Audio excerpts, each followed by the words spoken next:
The stream is up and running too. But to talk, oh my god, I gotta fix the lighting in my room too later.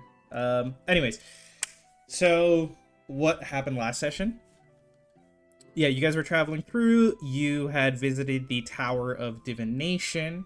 You also in that time realized that one of your sort of allies here, Thessos, of the Order of Many-Starred Cloak, had seemingly been following an entity from the R&D like buildings, like that district, who was described as both construct and undead.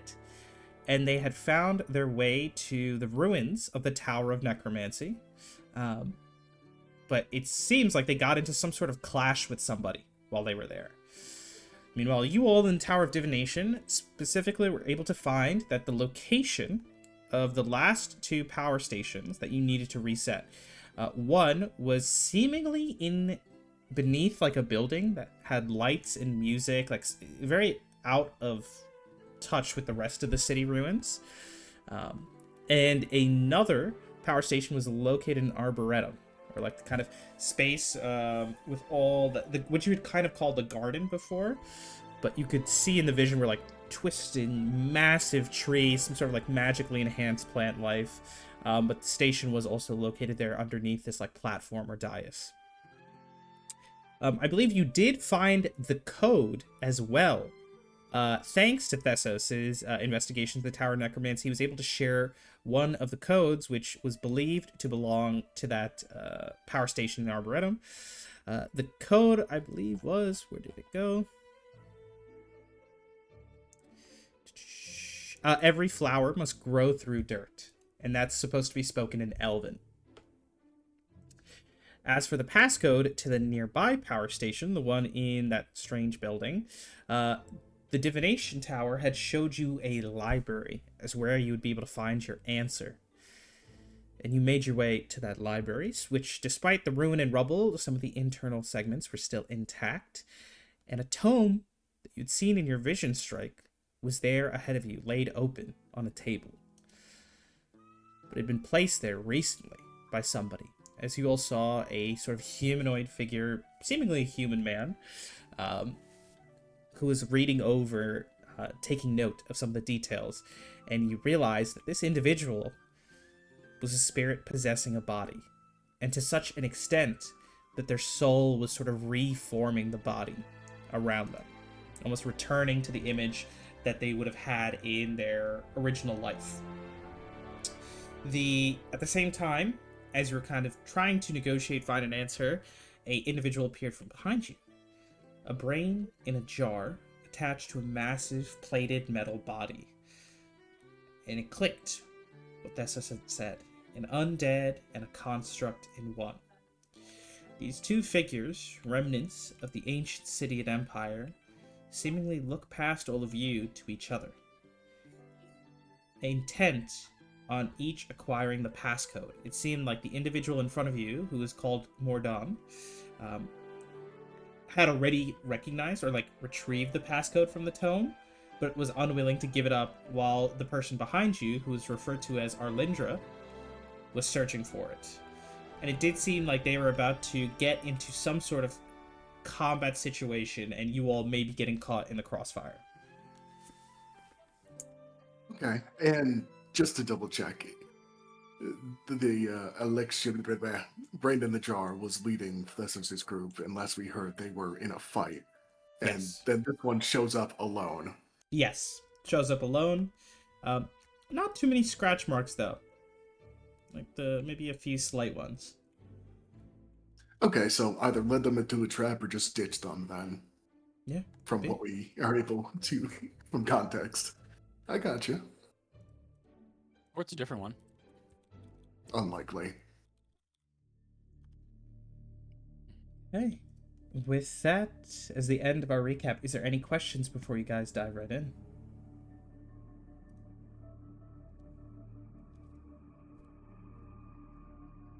No.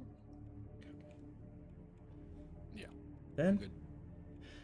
in that moment, in the darkened halls of the library, shelves astrewn, the tome closed in the hands of the swordsman, whose hand rests on kind of the hilt of the body's, like the original body owner's blade.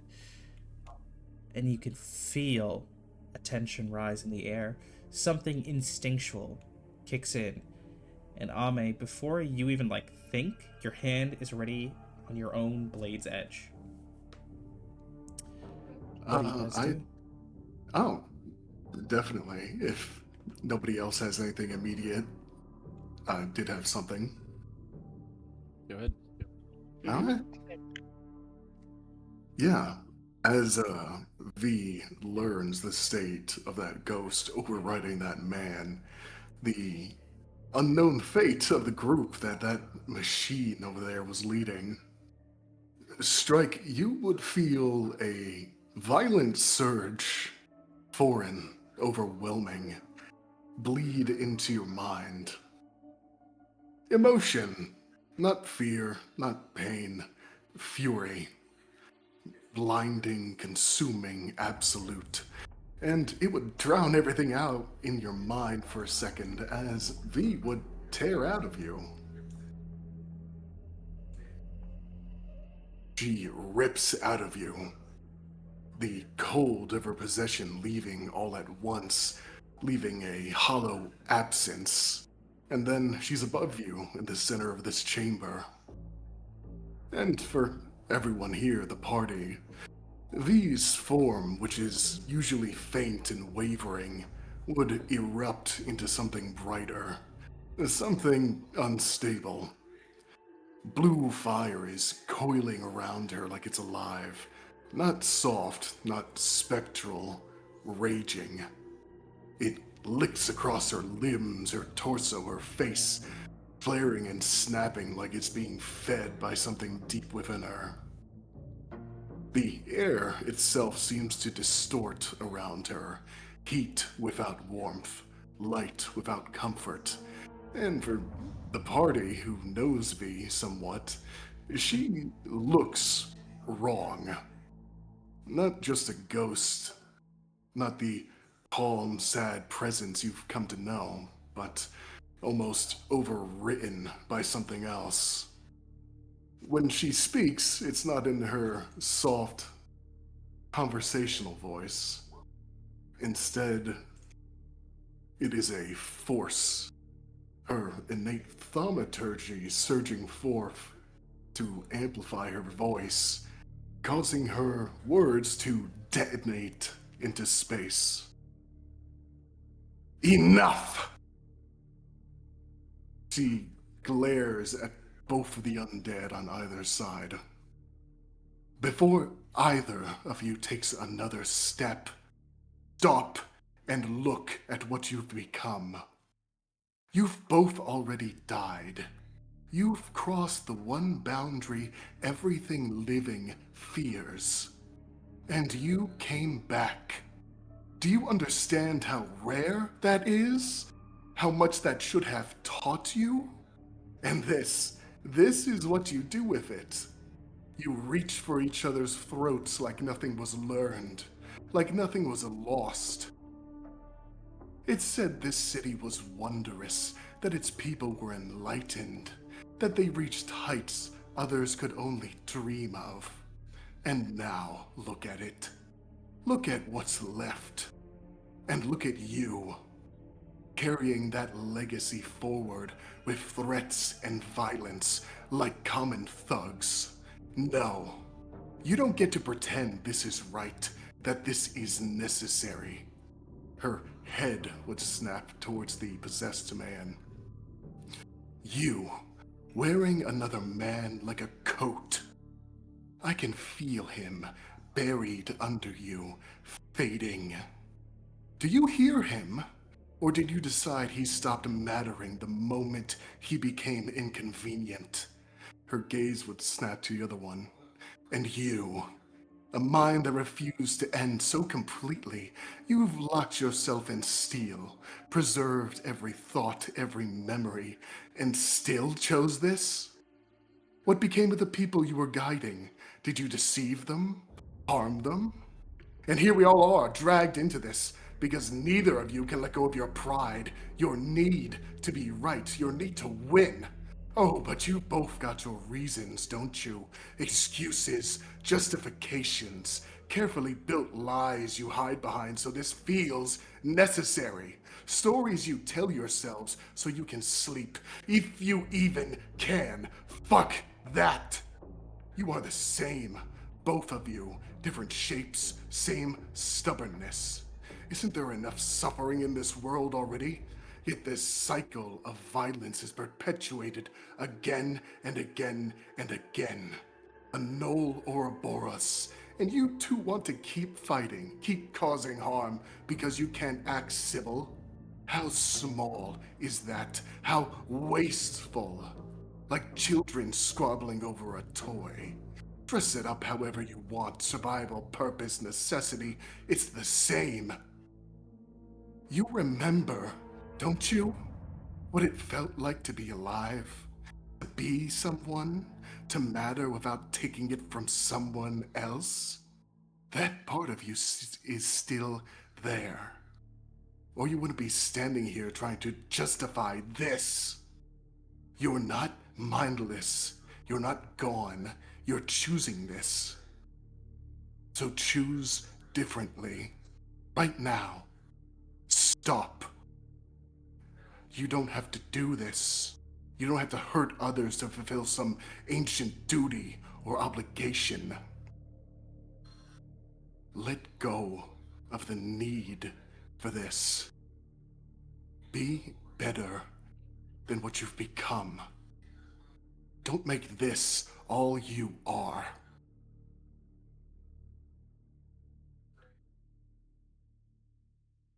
And, to put it simply, that is my attempt to persuade them to fucking stop.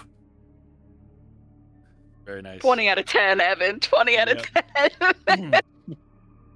You say this all, and I'm gonna say all of you make insight checks.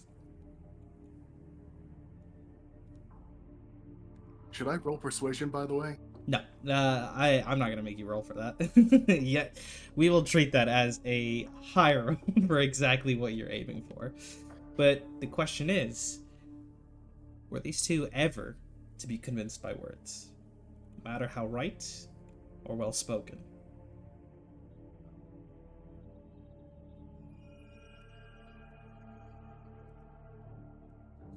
Or should I make the insight too? Yeah, you all can. Yeah. Okay. Boop. Okay. And then, Nixia, are you also gonna roll insight or just watch? Yeah, roll 20 is just having a shit show. No Question, worries. did my mic come through for all that? The what? Was my mic understandable Yeah. for all that? Okay. Yeah, you're good. I think we got all of that. Evan, I that think is when you fair.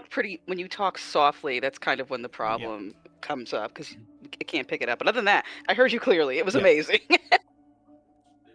Goodness gracious, that took so long. Anyway. No Yeah, worries. sorry. It was a bit ranty. No, not you! The roll 20 roll. The roll. Yeah. So I think. But goodness gracious, Evan, that was so long. No. Just kidding. So I think in that moment, Ame, I think it's that instinct where you're not seeing them; it's what you're feeling. Almost like a cold grip along your hand, like somebody's putting your hand to the hilt of your sword. Out of necessity, maybe, or out of force. Strike and Nixia, I think you two are both trying to read, but there is like a kind of coldness to the air, a lack of expression on one end, Nixia behind you, because it is a brain. Not a lot of facial cues, it's just sitting there in the bubbling liquid. And Strike ahead of you, the figure for a moment turns their head down. You don't quite catch their expression. But V, it isn't in the physical, but the material. You see something. The warrior ahead of you wavers. Not an expression. You see their spirit shift. But does not leave the body. It remains. And it is the voice in your heads that speaks once more. the construct, the undead, the brain behind you all. Eloquently put. Accurate as well. Your judgment rests on a belief of morality and consciousness. Things I long left behind. I am not like these spirits, struggling, grasping to return. This is a contingency, a plan for preservation. Centuries behind it. I'm not here to do what's right. I'm here to do what I want. What I want is the best possible chance. And not at survival. Your assessment is fair. It's my best chance at power. Because that's how we were in life. And there's no reason to let go of that in death.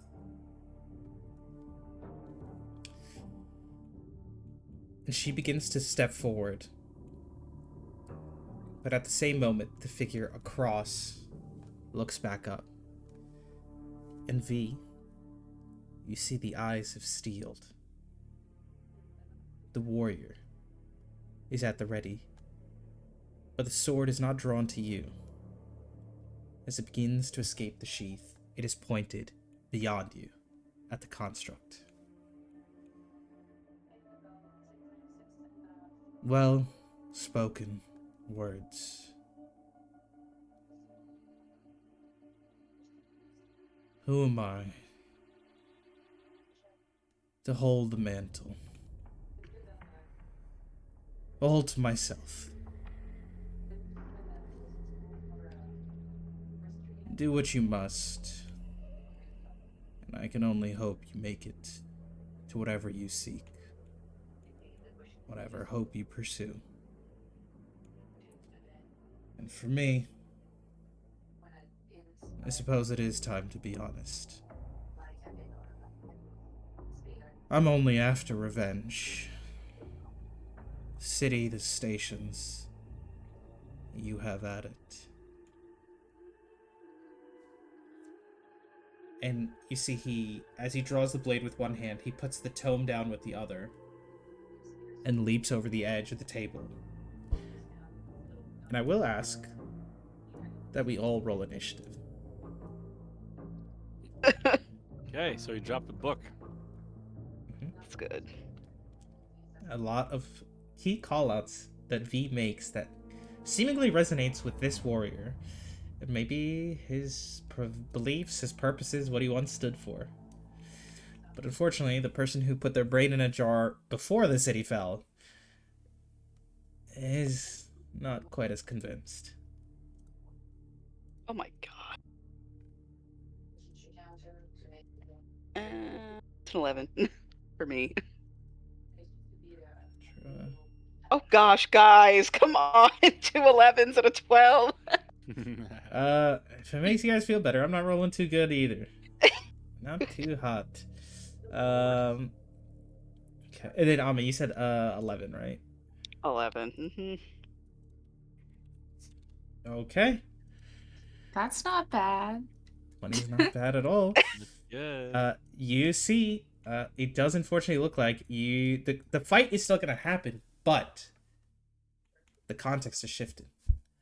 Mordon, this ancient warrior, is no longer here to cut you all down along the way, but instead offers you a path to what you seek. But he still has a few enemies left to take care of. And as you see him put the tome down, Nixia, it's going to be your turn as you hear gears and the sounds of magic beginning to charge up behind you. What do you do? That's a wonderful question.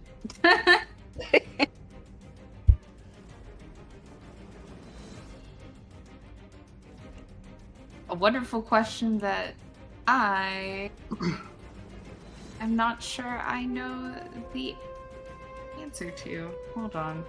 Over the table comment. The guy's chill now. Fuck up that robot. Yeah. Yeah, right. But we can. I mean, obviously, Strike would want to, but It's also a question Here's of... what I Go ahead. can do. Apologies. No, go for it.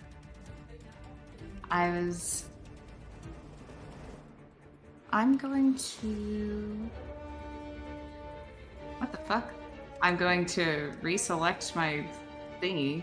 There you go. Anyway. Save. Sorry, Dungeon Master's fault. Anyway, I'm gonna cast Ice Knife yes. at the brain vat lady, I suppose.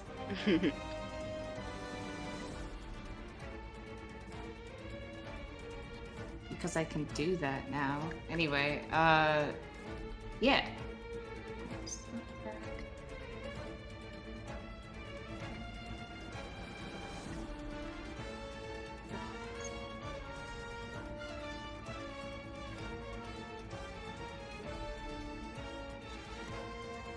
Plus 8.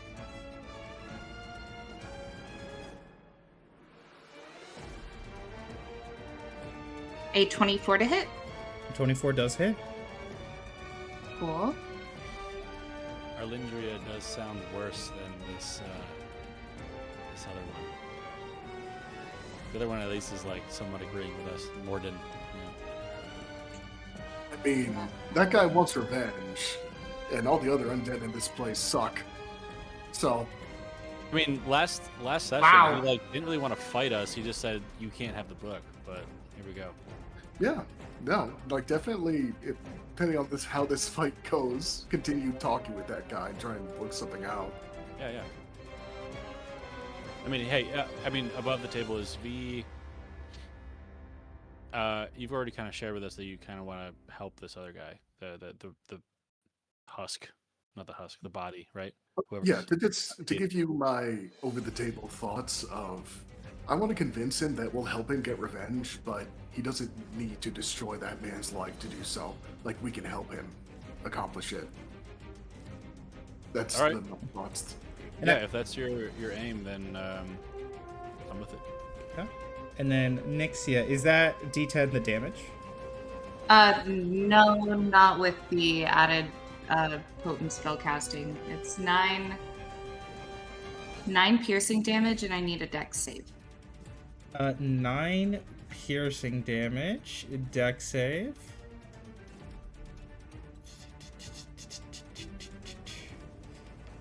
Let's go ahead. 22. That's definitely gonna save. As the shard explodes. Dex save though. Oh, it doesn't say what happens if they save. I guess they don't take cold damage. This is Ice Knife, right? Yeah. I can also double check just to be certain.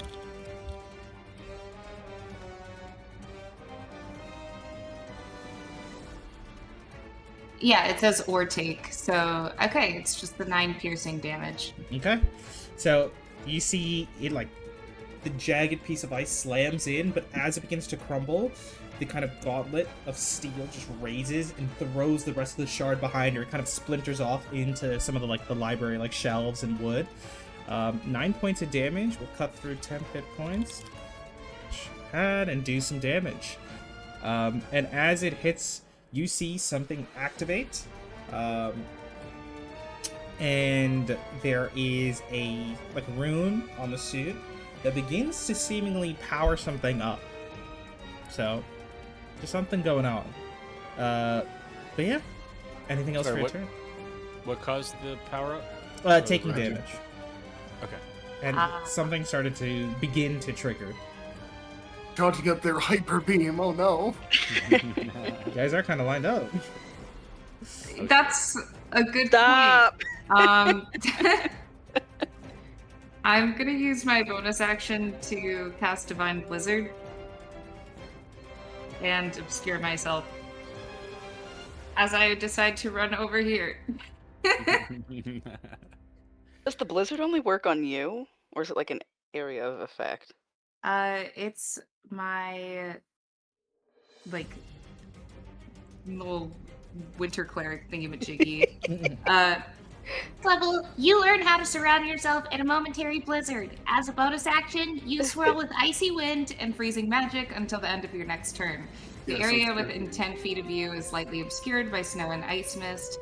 And when a creature ends its turn within 10 feet of you, you can choose to deal it cold damage equal to your proficiency bonus. Okay, so the obscuring is like it's in general, I think, right? Yeah. But like you can choose who takes damage. It is 10-foot or 5-foot radius, sorry. 10 foot. So it's kind of like this, Asia, like that. Okay, thank you. And Very much, please don't touch me, lol. Yeah, and it's lightly obscured, so it's not the same as heavily, but it's still something. But hell yeah, as Nyxia summons the ice around and rushes behind the books, Strike, what do you want to do?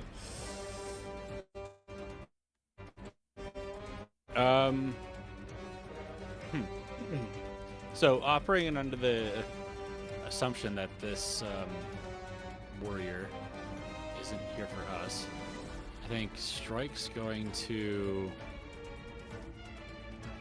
use an action and to activate his Boots of the Ethereal Wind and cast Expeditious Retreat on himself. Which doubles it? Doubles my movement? It allows you to take the dash action as a bonus action. Ah, yeah, okay. And that includes this turn. Like, as part of the casting, you get to do it as well. Gotcha, yeah. So he's going to... Oh, I'm moving the map. Let me move the character. Why can't... There it is.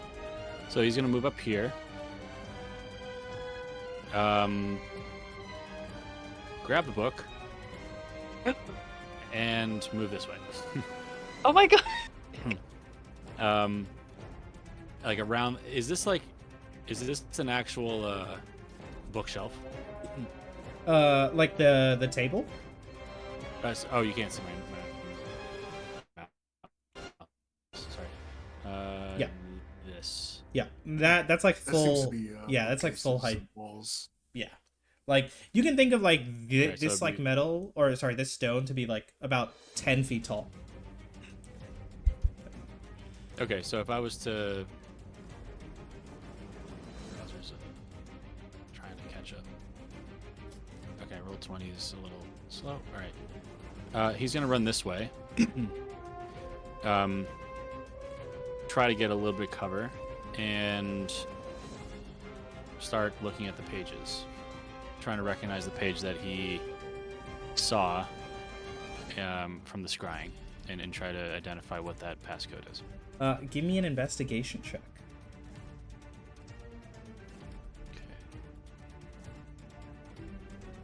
Okay. 13. You're still flipping through, trying to find. Okay. But you do have the book. Great. Because I used the bonus action to dash, Levi will just move up 30 feet. Okay. That's it.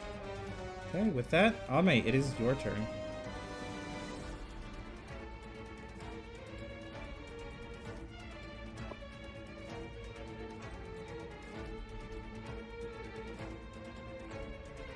You're on mute if you're talking. Oh, I was. Thank you. I was thinking. Okay. Corinne, could you tell me one more time what is the area like surrounding you in the 10-foot radius? Like specifically? It's just like light snow swirling. That's lightly obscured area. It doesn't damage you unless I choose for it to, so if you want to make use of light obscuring, you can. Because PK, I was gonna use my cloak, and it doesn't really take into consideration cover. But it just says while in snow, ice, or fog. Oh, Would that count? That would count. That would That count. would count. dude. Stick next to me always. Alright then, I'm gonna move in here. And so now I'm in foggy conditions. And My fire and my laser. as an action, I'm just gonna turn invisible. Okay. Interesting. Actually, wait, I take that back. Could I bonus action and then action? Yeah. If that's okay. Alright, I'm gonna bonus action Hexblade's Curse, the armor, and then I'll use my action to turn invisible. Okay. Turning invisible, almost wrapped up in the snow as you like throw the cloak around you. And yeah, you just disappear into the storm around Nixia. Yep, I'm gone. And that's all I'm gonna do for right now. Okay. With that, I believe it is V, your turn. Yeah, let me see here.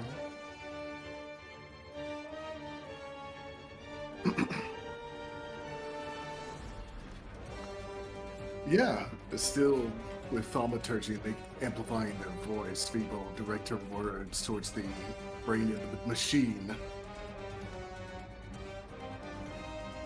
Fine.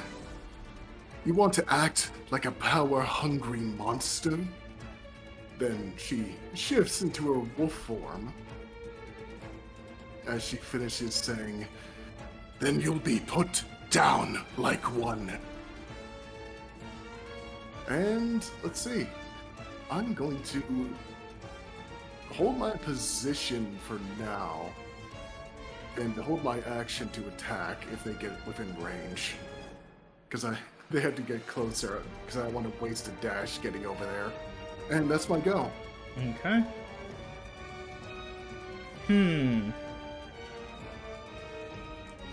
What to do? Arlindra is going to turn, look up, and start sprinting. And despite the like massive heavy plate armor, she moves incredibly fast. She's almost moving twice as fast as any of you. Oh god. So we're gonna take, her health bar is blocking the number.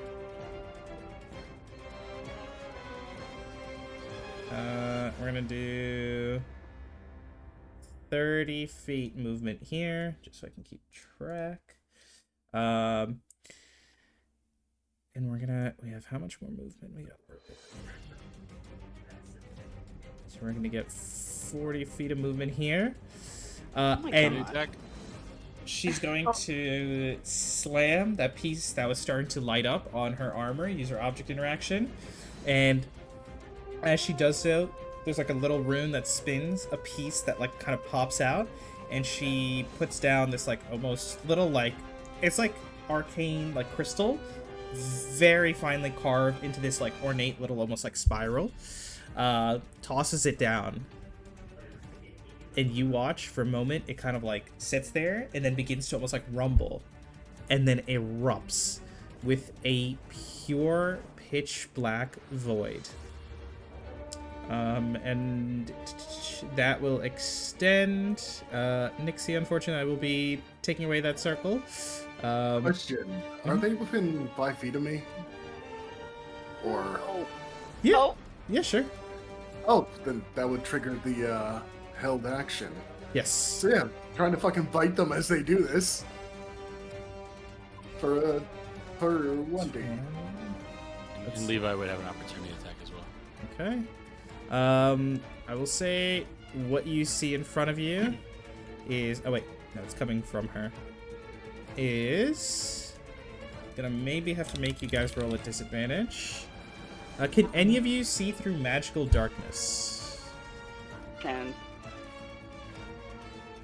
I think. No. Right, yeah, I can. Levi can't. So Levi and V, if you cannot, your opportunity attacks will be at disadvantage. Question. Kind of order of operations. They Yep. move here first, and then they cast it. So, in the order would be getting within range would trigger the reaction, and then they take their action. If you want to do it that way, it's kind of how it normally is done. But I'm I would fine have with to it. agree. I would Yeah. Yeah. agree with that. Let's do the attacks first. I'll give it to you guys. I'll give it to you. I think you guys are a little bigger reach than she would have maybe expected. 11 force damage. Okay. 18 will not hit. Wow. Do This have a opportunity theory- attack doesn't count as a 2 attacks per action, right? It's just one. Just one. But you see a void of darkness interrupt around. She's going to use object interaction for that. And we're going to use action to cast this. And so for a moment, you just see, like, you manage to get a bite off V, and then it's just pure darkness around you. Oh, actually, I'm looking at Ethereal Sight right now. It lets you still kind of sense them if they're in the ethereal plane to an extent. I imagine they have a soul, right? Is there a soul in that tin can? Yes, but she's not a spirit in that way. Like, she's not like the others. That's what I would say. So you can see Morden in the ethereal plane. You cannot quite see her in the same way. Like, she's not actively there. Okay. What you will see is, yeah, you guys just see pure pitch black darkness, and that will obfuscate as something happens inside of here. She's going to use her last 10 feet of movement, use her action, and now has enough movement to get to you, Strike, as you see currents of electricity coursing through her armor as something is supercharging it. Of course. Oh my gosh. Hey, we're gonna give you a little smack. Just a little smack.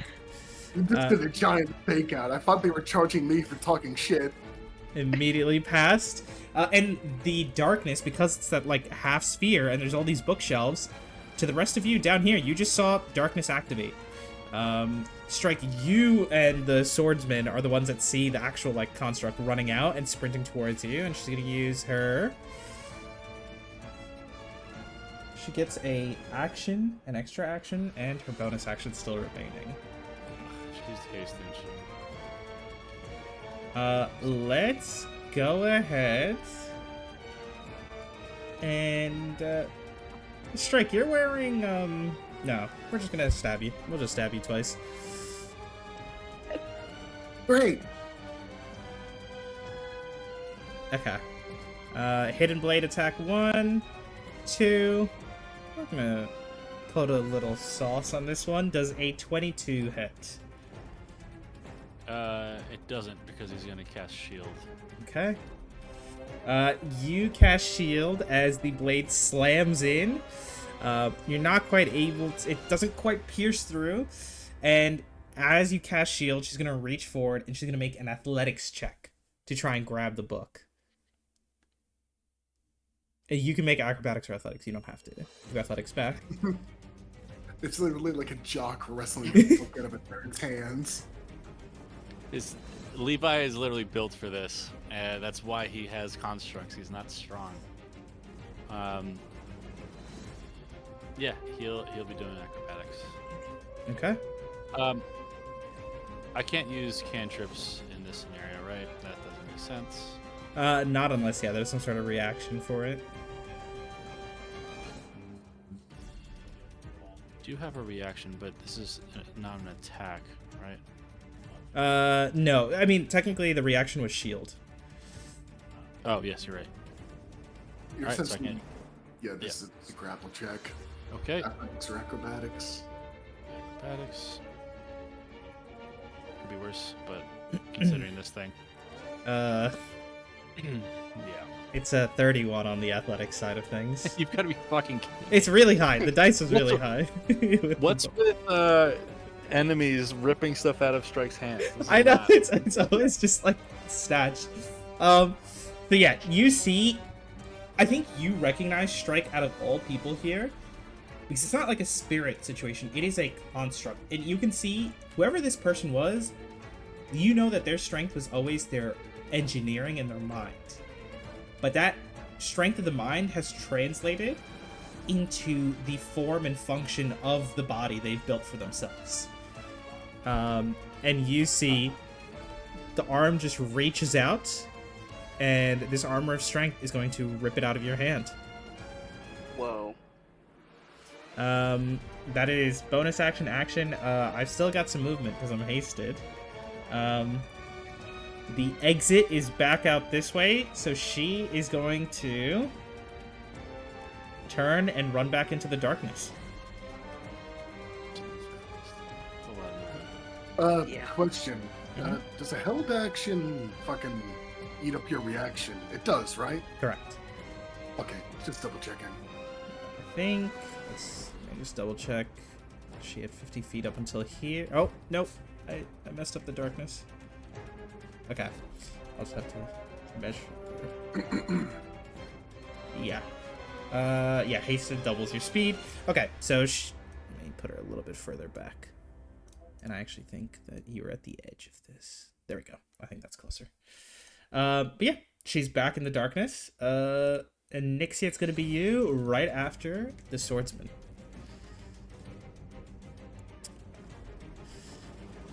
He's going to look, having seen her snatch the tome, and he almost kind of just sighs to himself.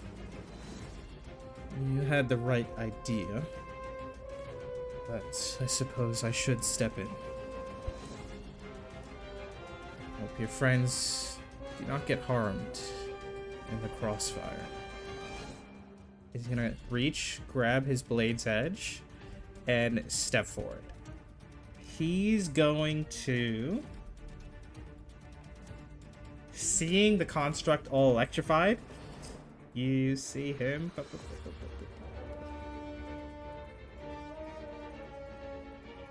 Okay. He begins to dash forward, and as he does so, Strike, you see him disappear. Like, you see him get into position, and as he takes that leap, he vanishes from sight.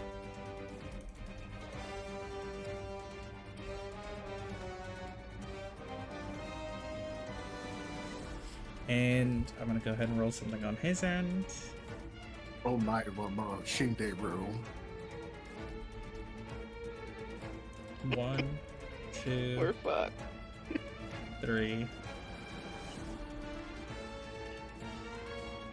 Okay, strength saving throw.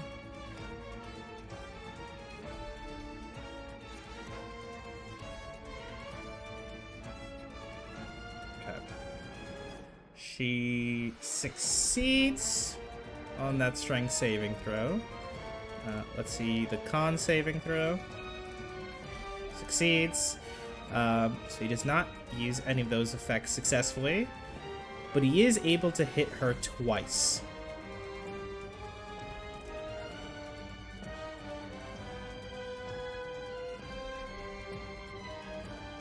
He's hitting Arlindra? Yep.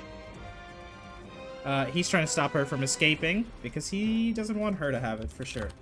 And in fact, he's fully invisible, and you all don't quite see this, but he appears in the darkness in front, and you see several slash marks across her armor as he like kind of appears in physical space. And he does not appear to be affected by darkness. With that, Nixia, it is your turn. Sorry, I realized there was something that could have happened that wasn't triggered. So before we jump to Nixia. Because I cast the first level spell through this feature that I have to use shields, I can expend a hit dice. I'm gonna attempt to do this. Actually, you know what? It's not gonna do much. Never mind. I take that back. Sorry. No worries. It's gonna be insignificant at the moment. It's like Strike trying to like kind of use the physicality or like his resources, and no, the construct was just too strong. But Nixie, in this moment, you do see the just wall of darkness. You saw her run in here. Something's happening in there. What do you want to do?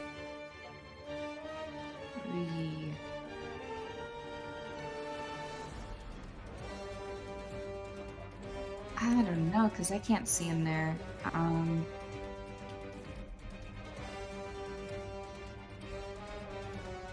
I think I'm going to...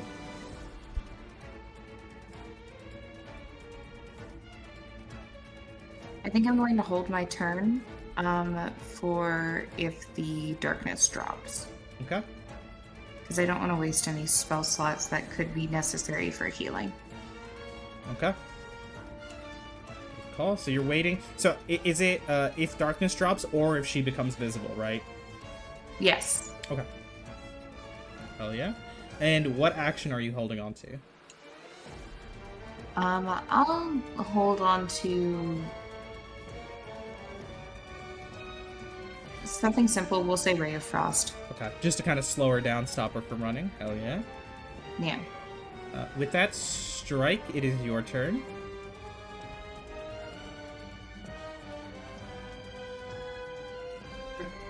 You got your phone stolen. Yeah, seriously. Okay, well, Strike's gonna come around the corner. Mhm. So I can see. But everything's darkness. I just want to see if I have to. Probably have to see somebody to cast this. Let me see. That you can If it's see. yeah. That you can see. Wonderful.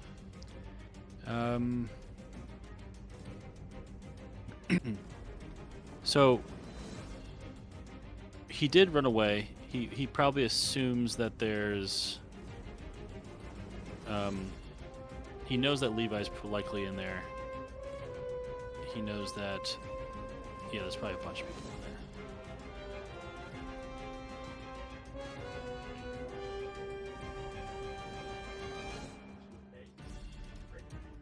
Rather not do that. Well, let's maybe focus on Levi for a second. So, can Levi guess based on where they were before? Yeah. I mean, he does. He was in the dark, but then the construct ran out and ran back in, right? Mm-hmm. Maybe not in the same spot, but can he run to the spot that he remembers that the construct at? Yeah, and I'll I mean, say... Levi here? Yeah. I imagine his giant fucking brain back isn't exactly quiet. I was gonna say, you can make a perception check if you want for Levi to try and, like, find where he should swing. 13. It's a pretty big area of darkness, and you hear the metal, but it's just kind of echoing throughout the library. Right. So I think he'll move to try to engage where he thought the last position of this contract was. Mm-hmm. But then it is within 5 feet. Yeah. Right. And Levi has reach too, right? Yeah, he does. So does that equate to being able to attack? Yeah, you'll attack at disadvantage. I think because Levi's less certain, there's a chance of a missed attack being aimed elsewhere. You know what I mean? Like, you're just swinging wildly. Okay.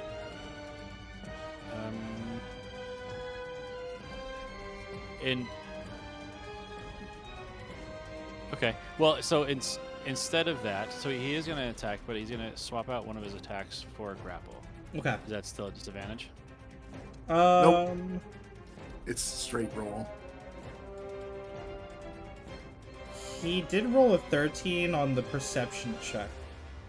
So I think it's like he is trying to grapple in darkness. Like, he's just trying to, jump out and grab somebody and hope it's the right person. So I'll say for this, he won't have disadvantage, but Arlindra, who can see him, will have advantage. Makes sense. All right. Especially since that thing's trying to run.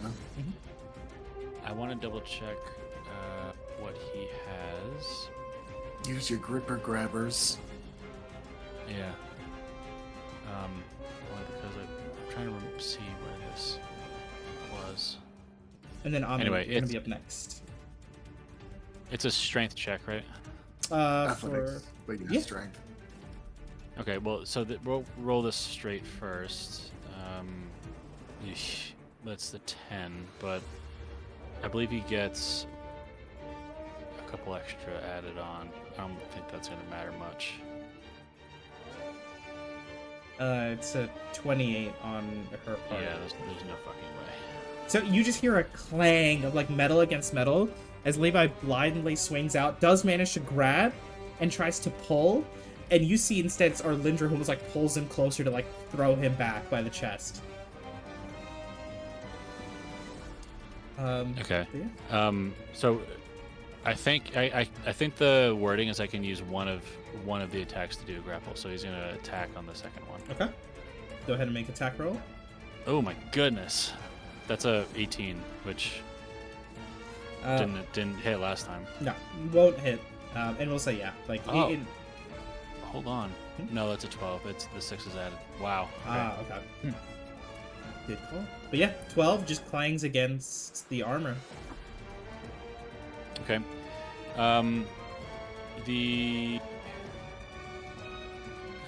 With the darkness kind of messes with everything. So I guess Strike is pretty desperate to do something. Sorry, quick check before I had I don't know if I could do like this retroactive free check, but was there any type of like magical aura from the book, or is it like a mundane book? It's Monday. It was like a record keep. It was like a log book, effectively. Ugh, Essentially a book full of post-it notes with people's passwords in it. Yeah. No, I was really about to do some type of fire thing, and I don't know about that.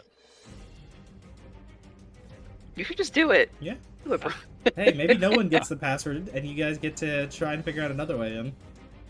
Mm.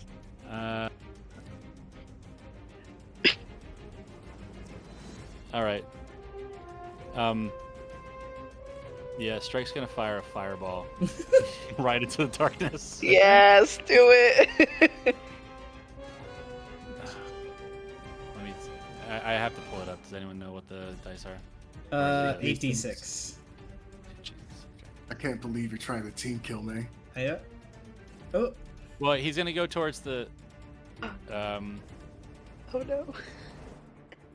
How large is the radius? for darkness or for fireball? 30 feet. Oh wait, no, actually it's 20 feet. Yep. Radius. So you could stack it where the fireball hits all of the darkness, just to make sure you get everybody. It's probably what's gonna happen because he doesn't have any other information. I mean, if you think about it, you're hitting 3 teammates for 1 enemy. And if you want, you can just ping, like, I assume, are you just going for the center of the circle?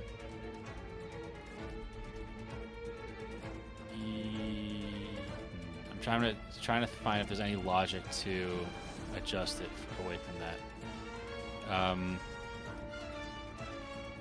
Let's see. Was he already away from the? Yeah, he didn't even see the construct run in.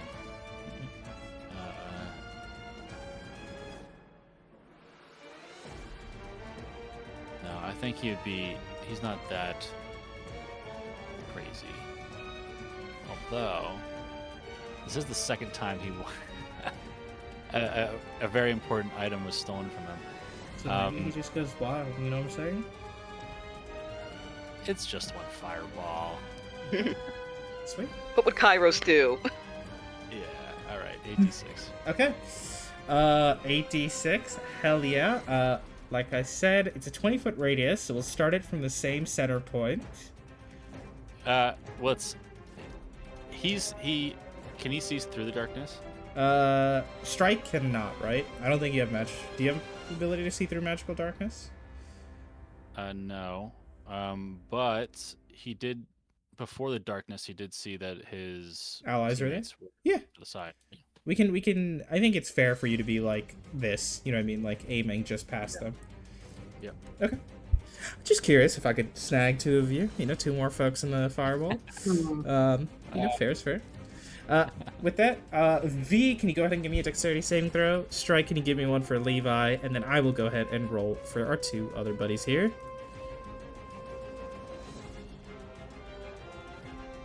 Okay. Morden will succeed. Arlindra will fail and therefore use her reaction to cast Absorb Elements.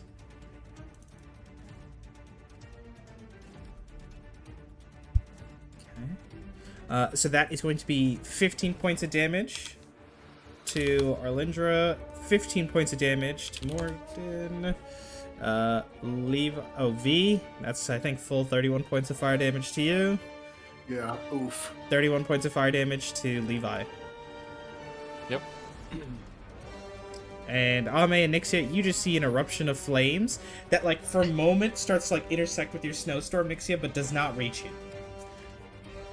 Oh. Cool. I feel like Nixia and Ame just feel like this rush of heat, and they're like, "What the hell is that?" It's like a gust, very much like when you guys were at the forge and it was all the lava. Like for a moment, it's like sudden extreme heat and then fades, and you're like, close call. And as that fireball peels away, there's still a sphere of darkness, but who knows what's happening inside? We see the constructs or ring as yellow. Maybe. But it's in darkness. Wait, Okay. maybe it's a little yellow. Right.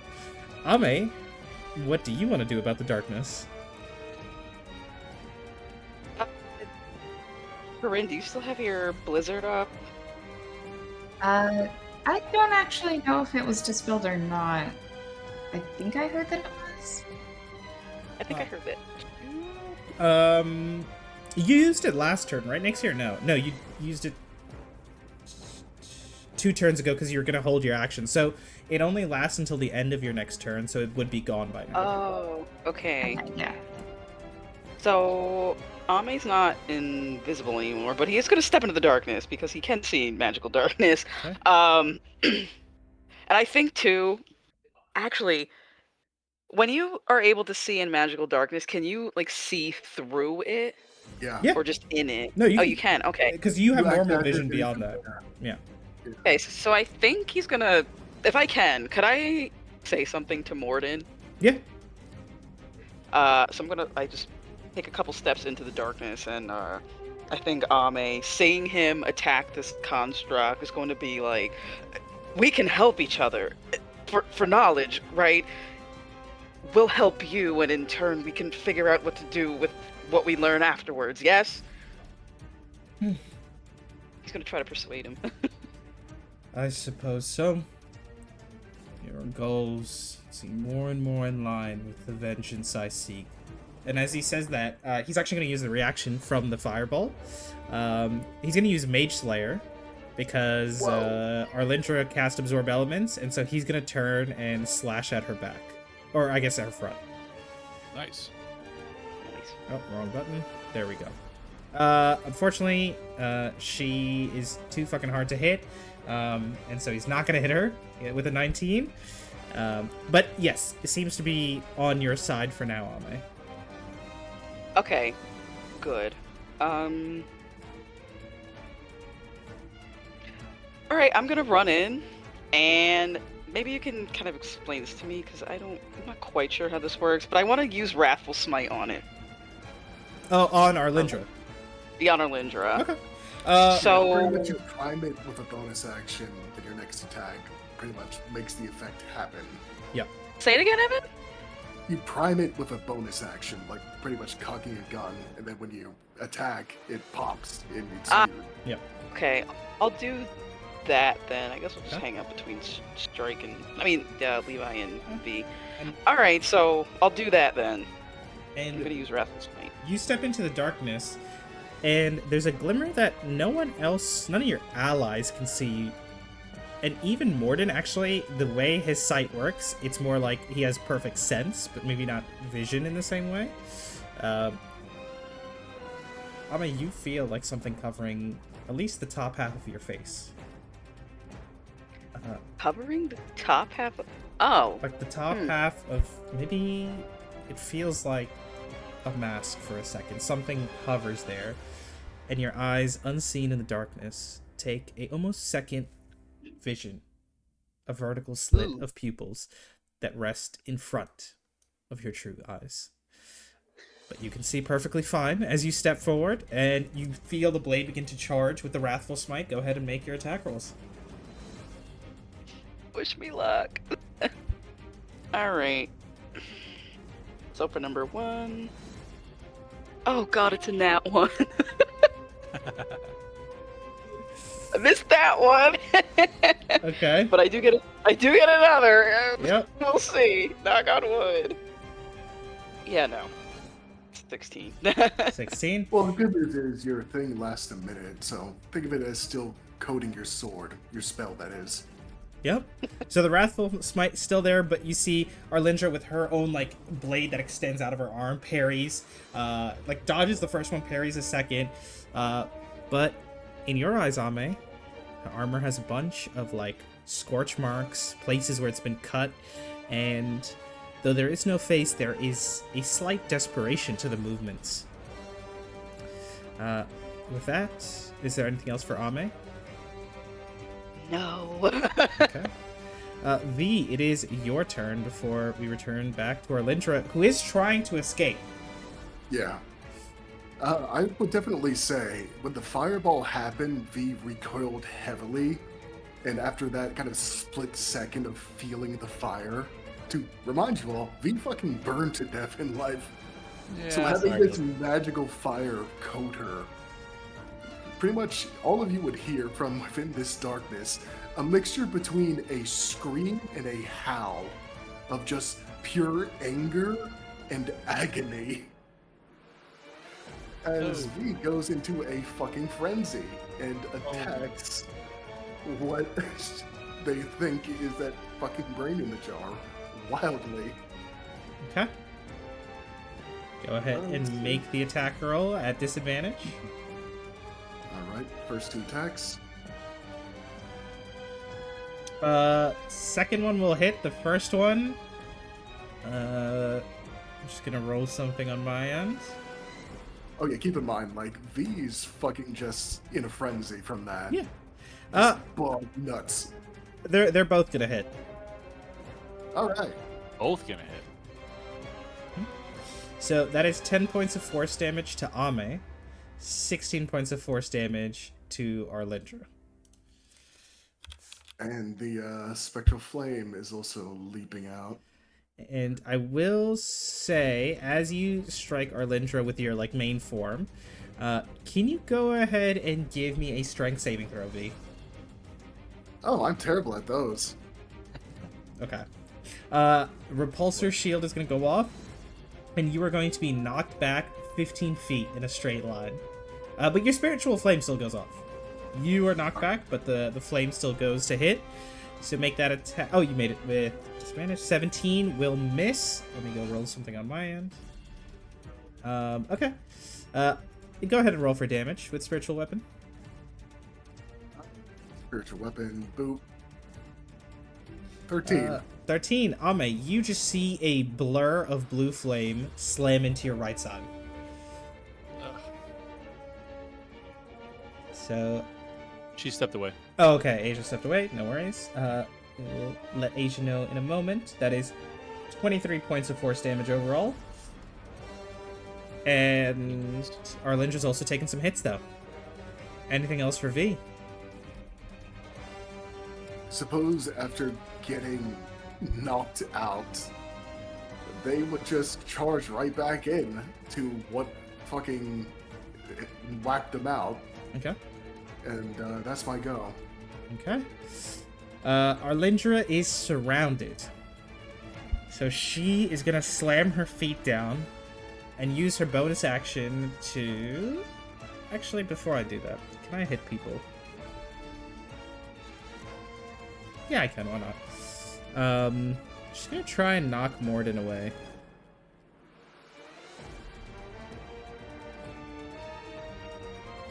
He's gonna make a strength save. That's his specialty, so he takes damage, but he like parries the attack itself from pushing him back. That's gonna be her hasted action. Her bonus action, she's going to tap her feet and use her Voyager boots to teleport 15 feet. And he used Mage Slayer this round. So she is just going to start sprinting, and Nixia, you are going to see her running. And teleport, teleport, you don't get opportunity attack. Nope. I did hold my turn Yep. to wait till she was visible, so let's do our stupid cantrip. Okay, cool. Yeah, at least they're out of the fucking darkness mosh pit. Is darkness from the gem, or is it a concentration? You saw some sort of gemstone, and you saw her charge herself, and she's able to do both. Okay, cool. Well, in that case... D20 plus... Wow! You fire Plus 8? Because what the fuck is that? fire off the shard of ice, but she's moving so fast. It's like a blur as she sprints out of the darkness. And mind you, she's hasted, so her movement, it does get reduced because Morden struck her once. Oh yeah, did they make a con save for haste, or they just get to ignore that? No, they do make a con save, but their con saves are pretty good.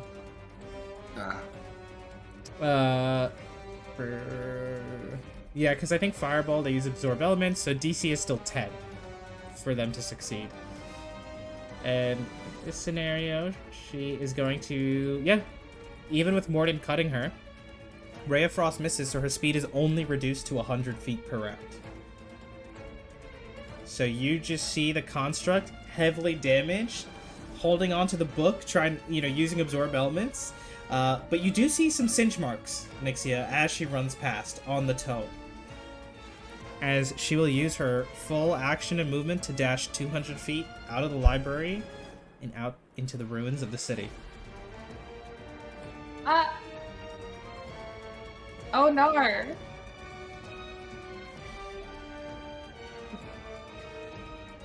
Well,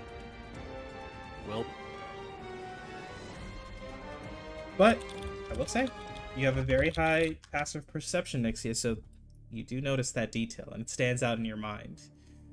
That, well, the book wasn't in a good state as she was running out. book wasn't in a good state. Wasn't. Yeah, there was like singe marks, that type of stuff. I would I did look at the spell. The book shouldn't be affected by fireball if it was being held. Yeah. Eh. Yeah. I never liked that type of stuff. I'm like, you're getting hit with a ball of fire. Like, I feel like the stuff you're holding should be impacted. It's paper. Yeah. Yeah, I agree. Can I immediately give chase, hearing the stalling footsteps? Yeah, you can. You will just run out, and by the time you guys get to the front of the library, it's, because with haste, her movement is going to be 110 feet, 110 feet. With a dash action and hasted dash action, she's moving 300 feet per round. Which is actually crazy. So you just see her take off it's literally a train at that point. Like, she's just like zooming, and it's like the sound, but it's just her metal boots moving so fast as she rushes out. But it is a flammable object. We'll see how much she got out of it. And her, she's not in a great state. That does unfortunately mean, as you all watch, the darkness remains, but after about a minute, it will start to fade.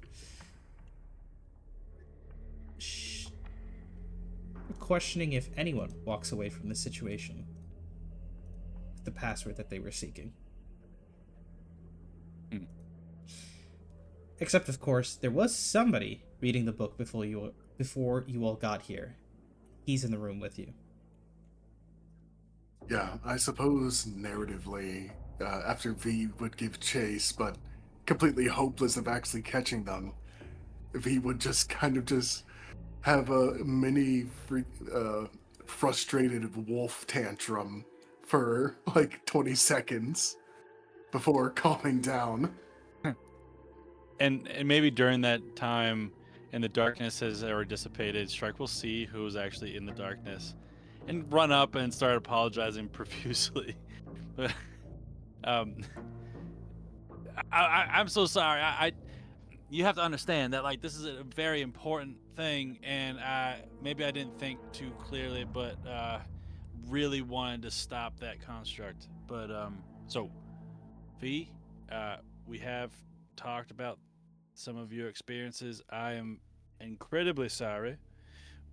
I'm not sure how much you felt of that, but if anything, I'm very very sorry. And to what's his name? To you, Morden. To be honest, I know we just met, but you seemed strong, so I wasn't too worried. But I apologize for putting you in the crossfire. But Yeah, I can we suppose just stop a V. second and just like admire that work of art? I mean, I know that like they just stole the book, but I'm speechless. That was, ugh, chef's kiss. Yeah, I suppose V would shift back to their normal form, looking a lot more, well, not a lot more, at least more sensible than, in their own mind again, as they would tell you, it's fine. I just, I just wasn't expecting it. It, it I can't think about it right now. Just, I accept your apology. I think I might have accidentally bit Ame during that as well, and I'm sorry for that, Ame. But we can't dwell on that right now. We need to find them.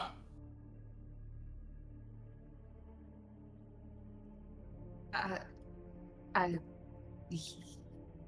What? How should we go about doing that? Well, That orb.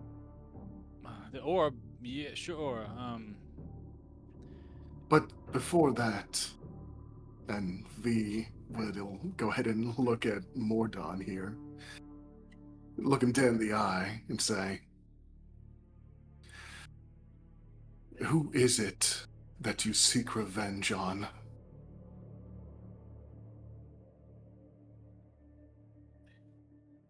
The one who betrayed my leader, my master, second in command of the city, the Lord of the Dead, Amvor. He is the reason we could not find peace. I do not care why he did it, for what purpose. I just want my revenge. Then our goals are aligned.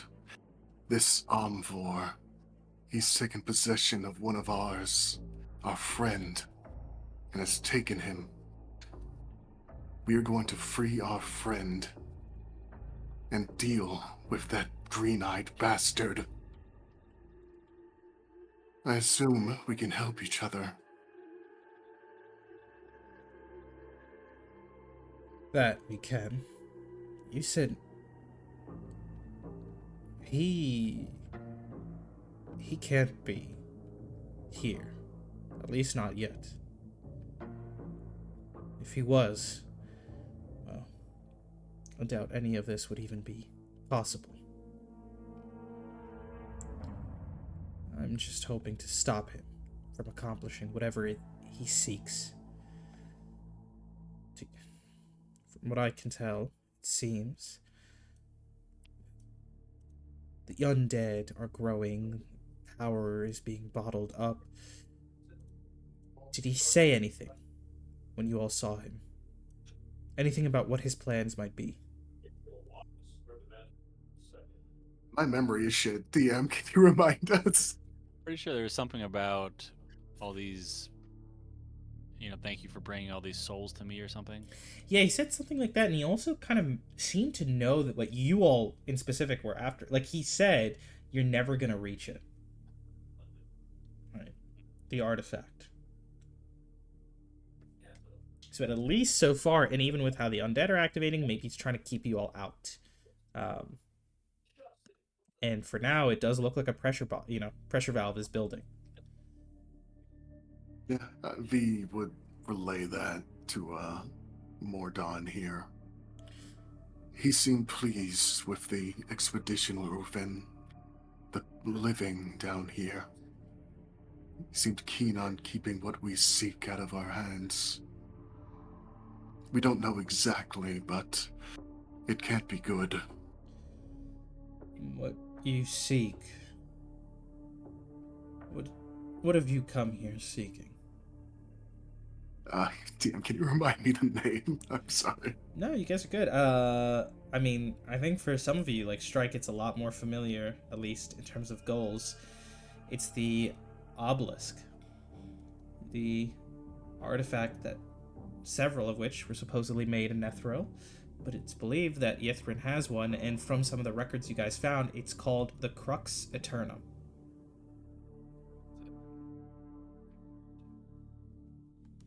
It's essentially powering the, or it's locked in the engine room, essentially. Yeah, V would say. The Crux Eternum.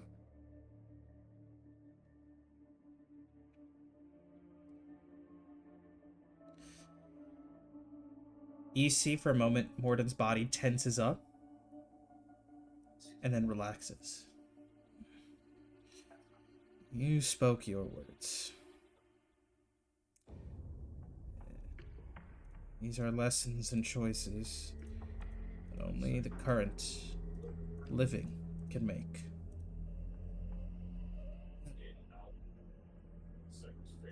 And you just see an expression of nostalgia kind of come over his face.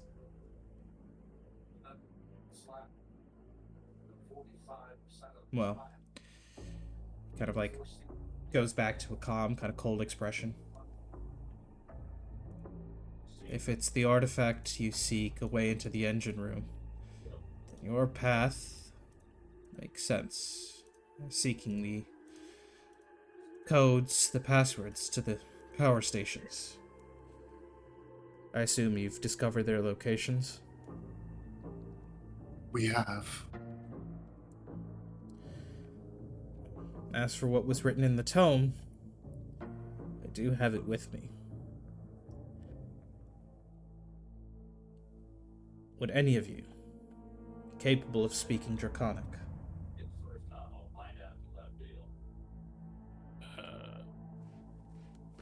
Not me. I'm trying to think. I can understand it. I don't think comprehend languages means you can speak it. No. He kind of looks down for a second, goes, grabs a tome, like just finds some page of just like random, either like ruined material or unimportant material, and will kind of walk over to the desk, find some arcane quill, and will write down in Draconic a phrase.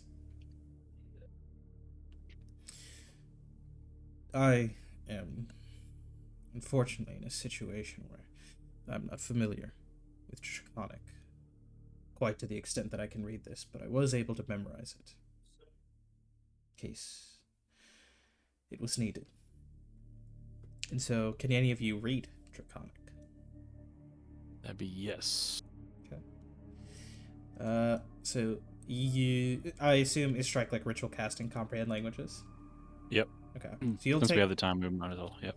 You'll take 10 minutes and you will read in Draconic. The phrase is, all of creation holds beauty, but not all can see it.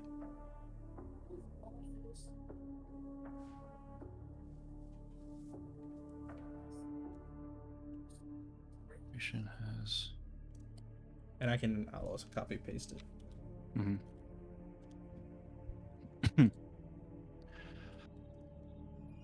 We got the code.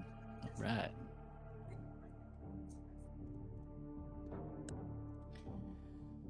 Well, I guess while Strike's doing comprehend languages, what is everyone else doing? Because it's like a 10-minute time frame. I want to continue talking to Morden. Mhm. Essentially, as he does that, and now that I understand what he's after, V is going to say, "This group I'm with, they're good people, worthy of trust, worthy of putting your faith into. Don't you think it's time you left that body?"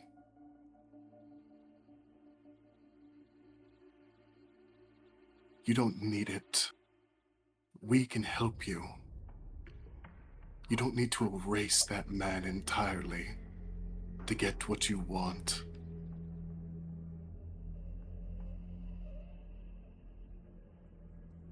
I will put my trust in you all. That does not mean I can leave this body just yet.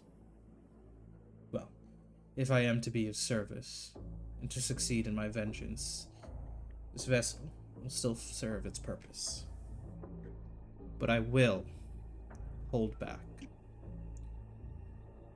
will not be able to serve at my full strength, but you all can handle what remains. And when my job here is done, I will return. Return to wherever my soul may find rest. Is that what you seek after this revenge you talked about? Do you seek peace? Would you like to stick around? I don't think I'd be able to. Not unless I consume this fellow. But you've spoken your words. I've held some truth. Maybe Erlindra was willing to take that step to do what was necessary, but I've grown tired. Millennia is long, even for a wounded spirit. And I know. I've seen this body's memories. My home does not exist. Not for many years. I am sorry for all that you have suffered, for all that you have lost. And I thank you for ensuring that the man you are using will remain intact after we're done.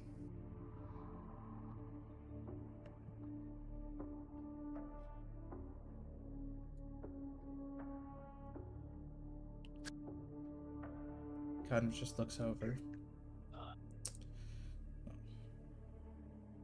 You can save your sorries. Or, sorry, you can save your thanks for after this is over. I know not what sorry state we'll find ourselves in once we breach the engine.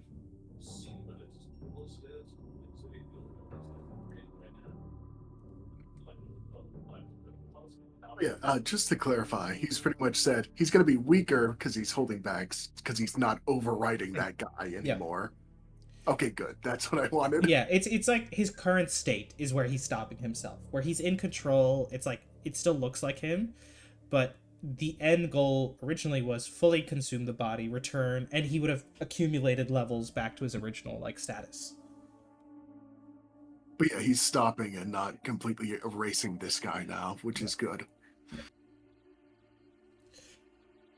So, now that we have a minute, I just want to jump back to Evan's monologue. Did you say Knoll Ouroboros? Yeah. As if a knoll is eating its own tail? That's funny. I'm glad. I'm glad the You came up with that imagery. Yeah. The cycle of violence, all that shit. Speaking Yeah. of, I need to go Roll take a for whiz us. real quick. I'll be back in 5 minutes. No worries. All right. But yeah, as V speaks with Morden, Ame and Nixia, any questions that you all have? What you've witnessed or what this ancient warrior has to offer? TBH? Not really. But there is one thing that I do want to do, which is heal Ame real quick. I mean, actually, I don't know if I'm okay because Evan said that he bit me. Oh yeah, you took 23 points of force damage. You're at, Oh my! you're at 21 hit points. I was like, why am I getting healed? Yeah. More accurately, he tried to bite the construct and it like deflected into you. Yeah. Mhm. In the darkness, it's like hard to see, and kind of like pairing it back. But I will say, as you're healing, Morden's gonna look up. That's right. I suppose since we're allies, it'll just be a moment. And he's gonna just disappear into the further depths of the library. Hey, so if we're not running after this person, I mean, do we have enough healing needed that we take a short rest, or we just try to keep going? We could try to take a short rest. We have the answers that we need, and that book is damaged. I'm But thinking about time. Yeah, I mean, Strike doesn't need it. Levi's still up, even though he's damaged. And Ame and V took damage, I guess. But we could probably heal them up adequately. I gained 2 HP. Is that right, Corinne? Oh, that's old. Oh yeah, that's Oh. very old. I was like, I'd hope not. I haven't rolled a D8 yet. Oh, I'm sorry. Okay, I thought maybe you did. My bad. No, you're good. I say I can use my last first level spell slot here, and save my like higher level remaining ones for if we need it in combat later. This is just a top up. Okay. Get cure wounds. As you guys are healing, Morden is going to return, and he sits down two like magic cases that again are like kind of abjured and seemingly survived some of the damage. And as You're he healed for 13. he's gonna click them open, and he's gonna hand out a set of 3 scrolls. Did I say you never gave us anything? I didn't mean that. Let me go ahead and copy this over. Ooh. Healing wave. Wow.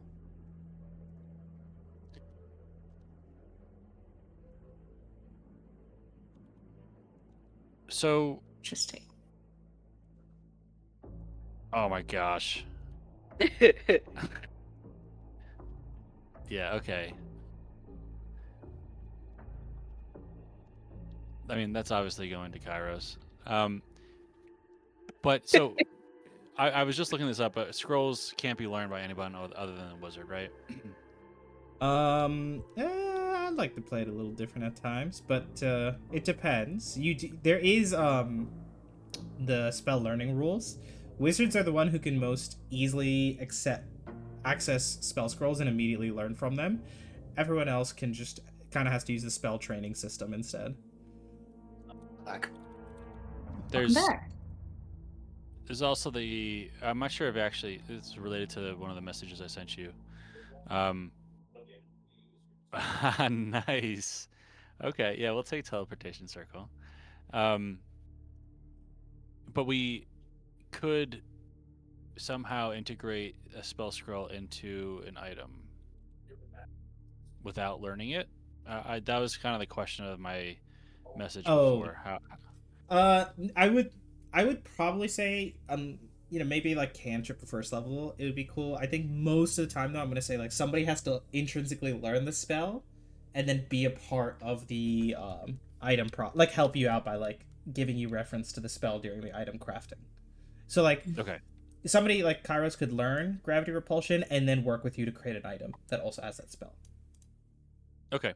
You said cantrip or first level. I think that comment that I had sent you was about snare, which is first level. Yeah, right? that should be fine So to just use that'd a be scroll. fine. Yeah. Okay. But teleportation circle is a little different. Like the more juicy ones, yeah.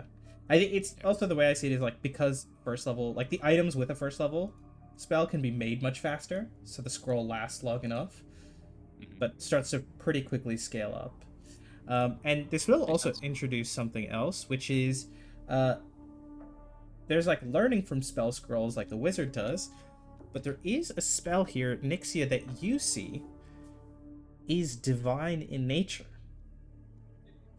but not something that seems to come as intrinsically or naturally, but could be used as reference if you would like. Noted. Um, And that is could I Mhm. could I have that one? And she's gonna like point at scroll. I don't know who received them. I'm assuming Strike. He just put him down. Like he just put You him just down, put him down. and took him out. And so he'll hand you a healing wave. So that's the one where you cast healing magic. You end up to 5 creatures within the range, 15-foot range, and can heal 1d6 plus spellcasting mod. If you all are still there in range next turn, you all gain the same number of hit points again. Nice. Cool. And then gravity repulsion, he just kind of hand that out to whoever wants it. But you get a little concentration to control gravity. And Good. Strike, it sounds like you take it to give to Kairos later. Yeah, I mean, there's not even a discussion. Like this is clearly meant for this guy. There's no way, no way. But I mean, you didn't add details, but the third is teleportation circle, right? Yeah. That one Um, is it's just teleportation circle as is, so I didn't add the Yeah. text. So he's going to well, yeah, he'll obviously take that as well, throw it into the bag of holding. Maybe that's something that Kairos can do. Most likely, actually, but who knows? If it's more of a utility type of spell, then maybe it's something that he tries to learn later on. Did I miss anything important, or are you just going over goodies? We got a chest of 3 scrolls Okay. Mm-hmm. that our swordsman friend found. Yep. Yeah. If you guys had to run away, our Lyntra would have gotten her hands on these 3, but instead, you sent her packing, so they're in your hands now. Wonderful.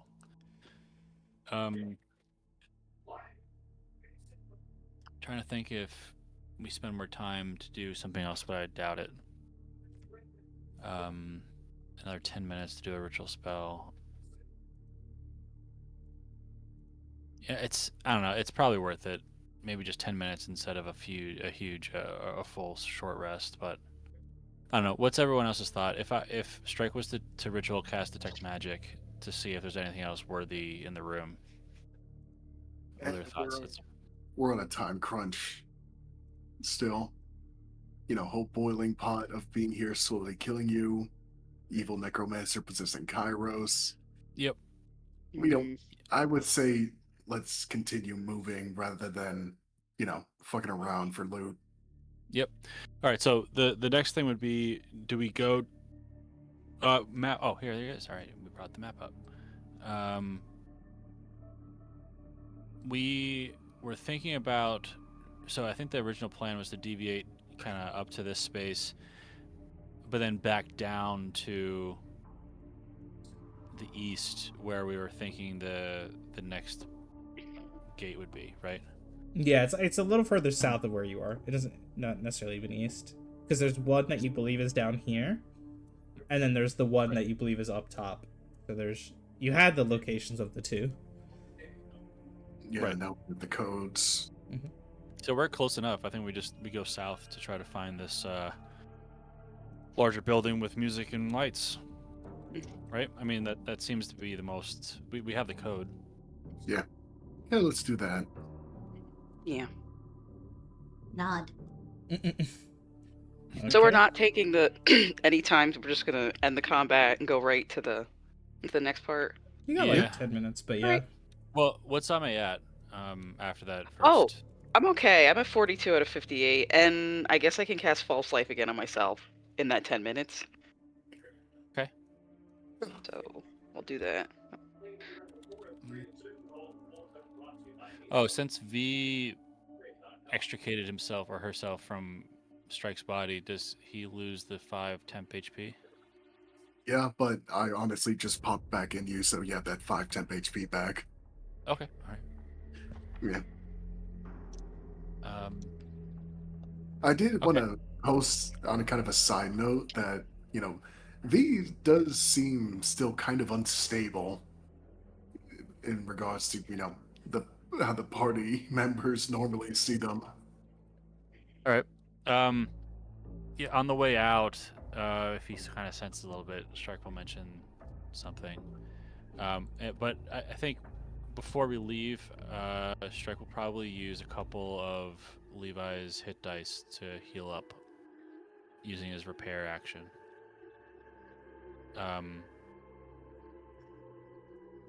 So I'll roll a couple of those. Okay. Just to kind of repair. Let me just 11. Oh, it's doubled because that thing. So that's going to be 36. Hold on, let me just double check.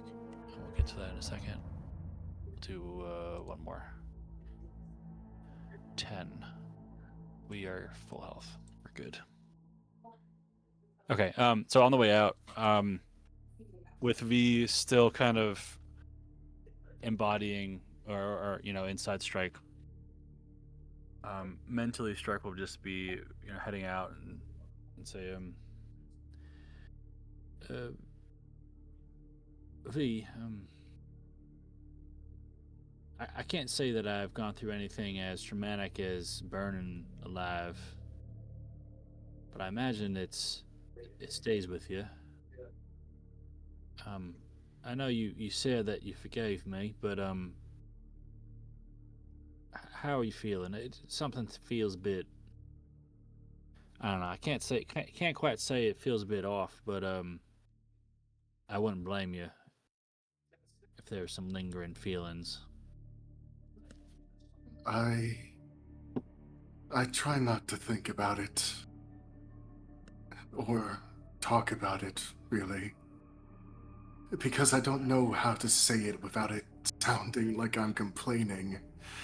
But it never stops. The burning. It's always there. It doesn't fade. It doesn't rest. It doesn't even change enough to get used to. People say you can get used to pain. That your body learns it. Learns how to carry it. I don't have a body to learn. So it never becomes anything but new. Every second. It's not just on me, it's in me. Like I'm made of it now. Like whatever I used to be burned away, and this is what's left. I can feel it in places that don't even exist anymore. In my hands, my chest, my throat. Like I'm still breathing smoke that isn't there. Sometimes, I think it's less for a moment. Just enough that I notice. Just enough that I think, maybe it's finally over. And then it comes back the same. Like it never left at all. There's no relief. Not even a little. Not even enough to remember what relief felt like. I try to think back to what it was like before. before the fire, before this, but I can't. I can't remember what it feels like to not hurt. It's gone. That memory's gone. Do you understand how terrifying that is? To not even have something to compare it to anymore? To That know. mhm. Go ahead. I was gonna say that that almost seems unbearable. Is that something you can bear? Try to distract myself, but it's always underneath. Like I'm standing in the middle of that fire forever, and no one else can see it. Is something I can bear. That's not even a question. There's no choice. I have to bear it. Now, I'm a practical man. I don't deal too well in the ethereal aspects of this world, but that does seem to have quite the overlap with the religious types. I'm not one of them, but maybe it's worth having a couple words with Nixia over there. And if not Nixia, then we do have a friend of ours back at Phandelver. Whenever we get back there, who's a priestess. I don't know. Maybe it's a religious line of thought might be able to help here.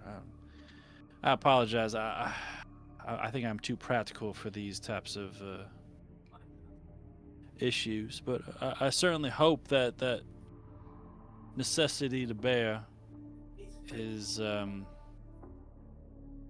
isn't too much. Just let me know if you can't bear it, and I don't know what I can do, but at least I'll have some warning.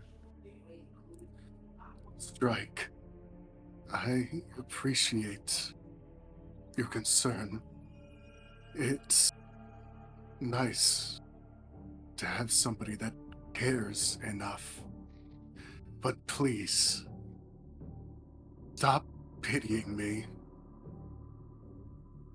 I'm not a broken thing. I can handle this. I'm sorry for earlier. I just need a moment to collect myself. Oh, I'm not pitying you. If anything, I see a little bit of myself in you. I might not be feeling phantom fire, but there's a deep, persistent pain that I feel at every moment. Psychic, emotional pain. Um, yeah. No, so I think I feel some. I can't feel what you're feeling, but I can commiserate. And I know you've been around for only well, what you perceive to be maybe a week or two, but I've been living with this pain for, well, maybe 50 years. And yes, I have had moments of being able to forget, distraction and the lack. This party of ours has been quite the distraction, but it's those quiet moments where it comes back. Never quite leaves you, so maybe I understand a little bit.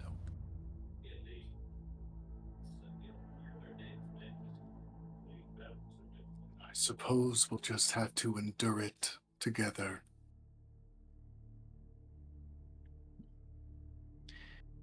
One could say birds of a feather endure together. Your puns are terrible, old man. Yeah, well, what else could you do except add a little humor to this hard existence? Anyway, let's turn up a smile for the rest of the crew here. So maybe they don't indirectly experience some of our pain. Wouldn't want to be a party pooper.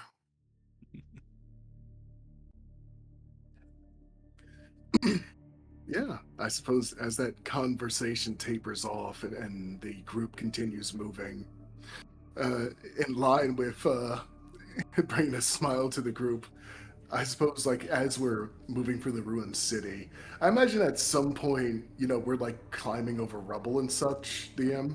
Mm-hmm.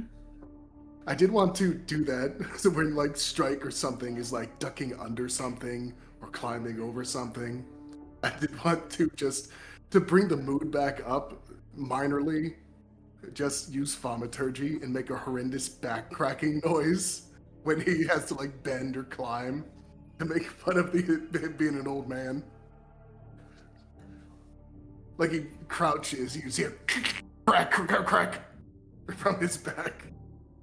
He'll Strike will roll with it and kind of like stretch his neck at the same time, but then just like maybe 2 seconds later, as he starts, continuing his stroll, we'll just like pause and just do a quick backflip, just to mix it up. Because despite what you might think about Strike, he is very dexterous. He is limber as fuck. He's lit. My God. Broken Kit Kat here. He's a flexible old man.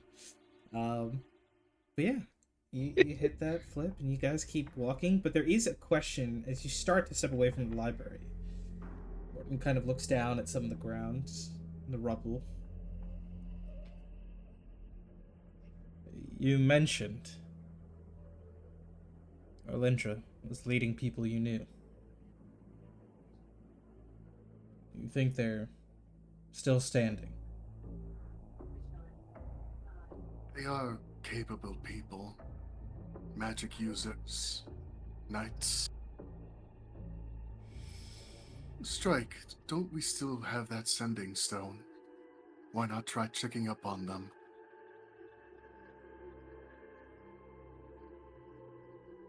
Sure. He'll pull it out of his pocket and say, oh, God. Excuse me, Thesos, are you there? Come in, Thesos. Old man, you reach out now. I was in the middle of a fight. Didn't even get a call back after that. Well, we had something similar as well, but well, we did see it was a bit dodgy for a moment. Are you okay? Is your crew okay? Little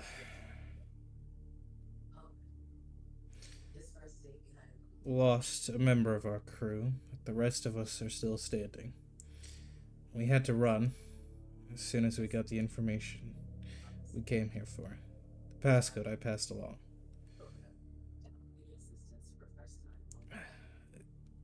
It does seem like whoever this individual was I saw him for was also tampering with the stations. Trying to figure out how to stop them from interrupting his plans. We ran into somebody, another one of the reincarnated here. It was an elven woman, and kind of gives a description. Like pale, like almost like blue white skin. It's kind of like a mix, like pale like that. Noble's attire, and he mentions like it's like white hair, like shock white, almost snow white hair. And he's like describing this all out loud. Are you sharing this, by the way, with like everyone in the party, like speakerphoning it, like as you're talking? Yeah, to... yeah. He's on speakerphone. We have to do our best to run away. but the rest of us made it out. It's good to hear. I apologize or sorry for the member that fell. We had quite the interesting experience as well. We were searching for one of the passcodes, had the location, and when we arrived, we encountered this resurrected or undead member of the city. Seemed to be some type of god. And he's currently with us. We currently are have similar goals, so he's with us at the moment. So that's a plus. Alternatively, we encountered what we believe to be one of those undead constructs you described.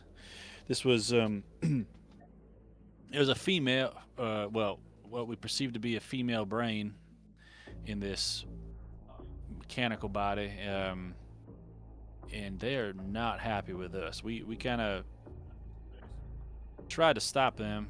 They're definitely damaged, but was she hasted and with some fantastical mechanical abilities was able to just dash off faster than we could even barely perceive. Now, so this construct that you were with before, do you have any identifying features? I mean, this is it was a female that we encountered. Her name was what's up here?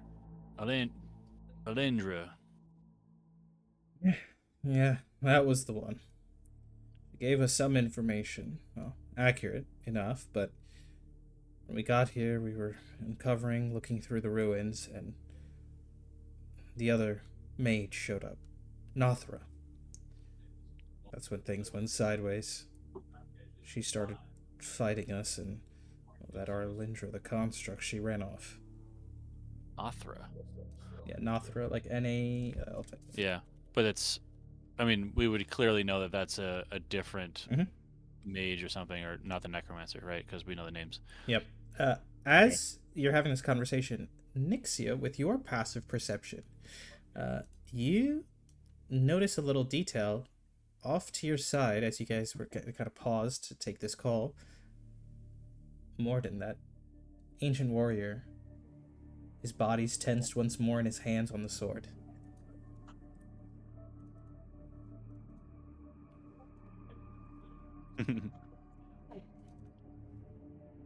What do you think you're doing?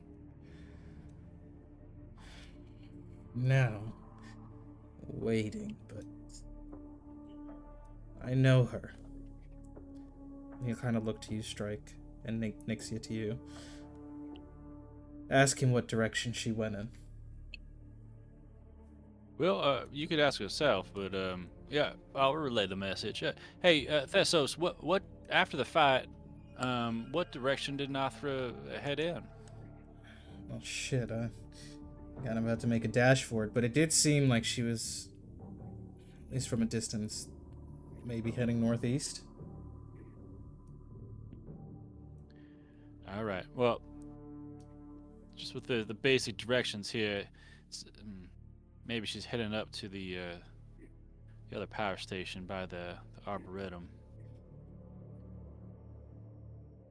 Morden, kind of behind you, all says, "That is something we cannot allow to happen." She was one of 3 apprentices, notable ones, to Omvor. Whatever she's doing, it might be related to his plans.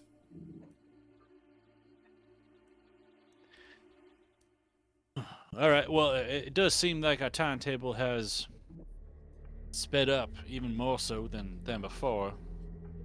Now, we're pretty close to the power station, and we know that Alindra was running off somewhere with the passcode for that station. So I don't know. It would take Nothris at least some time to make it up to the Arboretum. Maybe we can stop by the power station closest to us and see what we could do about that. There was something else I wanted to say. But that's just kind of like an offhanded suggestion to the party and to let them think about it. But then goes back to Thessos. So it's clear that Alindra is working against us. She stole this book that had the passcode for one of the power stations. She didn't really give a reason for taking it or running off, but I mean, how much should we be able to trust that passcode that she gave you? See, maybe you could weigh in on some of her or your perceived insights on that, because I don't know, it seems fishy to me. Why would she give you the passcode for one of the power stations? She didn't give it per se. We found it in the ruins of the Tower of Necromancy. So we both discovered it at the same time, and then this other mage interrupted us. Ah, all right, wonderful. That clears things up. Morden will kind of step up. I suggest that I go after Nathra. You can have your allies come along as well. They can catch up whenever possible, but I can try and slow her down. More than Arlindra, I'm afraid this apprentice of Envor's has something in mind that we cannot allow her to reach the power station with.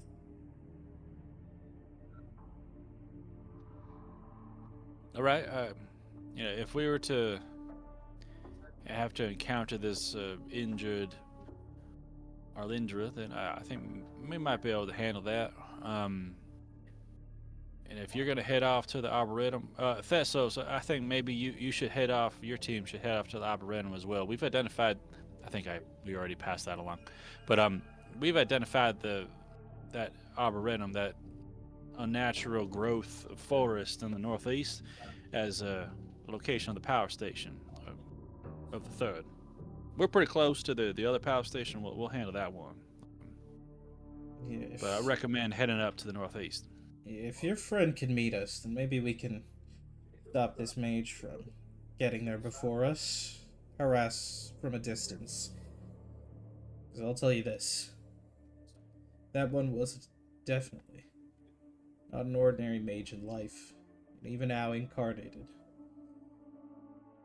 She was strong.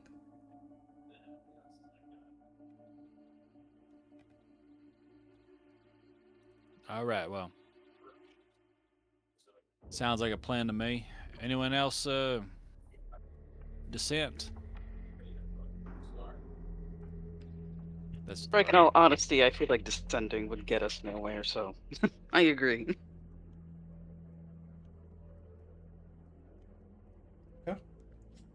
Okay. So Morden will head out, heading northward while you guys head southward. The idea seems to be like Thessos and him are going to try and cut off this mage who's related to like the necromancer, while you guys take care of wherever this power station is down here. Okay. Speaking of, I mean, the clues you all got was a little bit of music, some strange lights. So as you're trekking through, do you guys want to make a perception check? Like each of you can. Do try to keep an eye out for those strange signs, see if that leads you to wherever this old station might be. Sure. I love to look with my eyes. Your fish eyes see. Oh my god. Fish I see?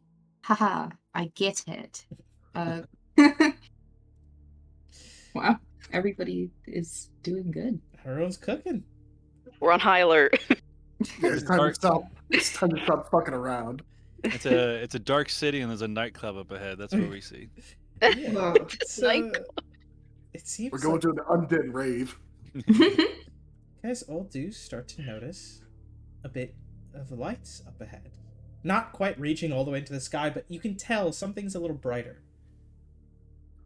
And as you approach, a building starts to come into vision.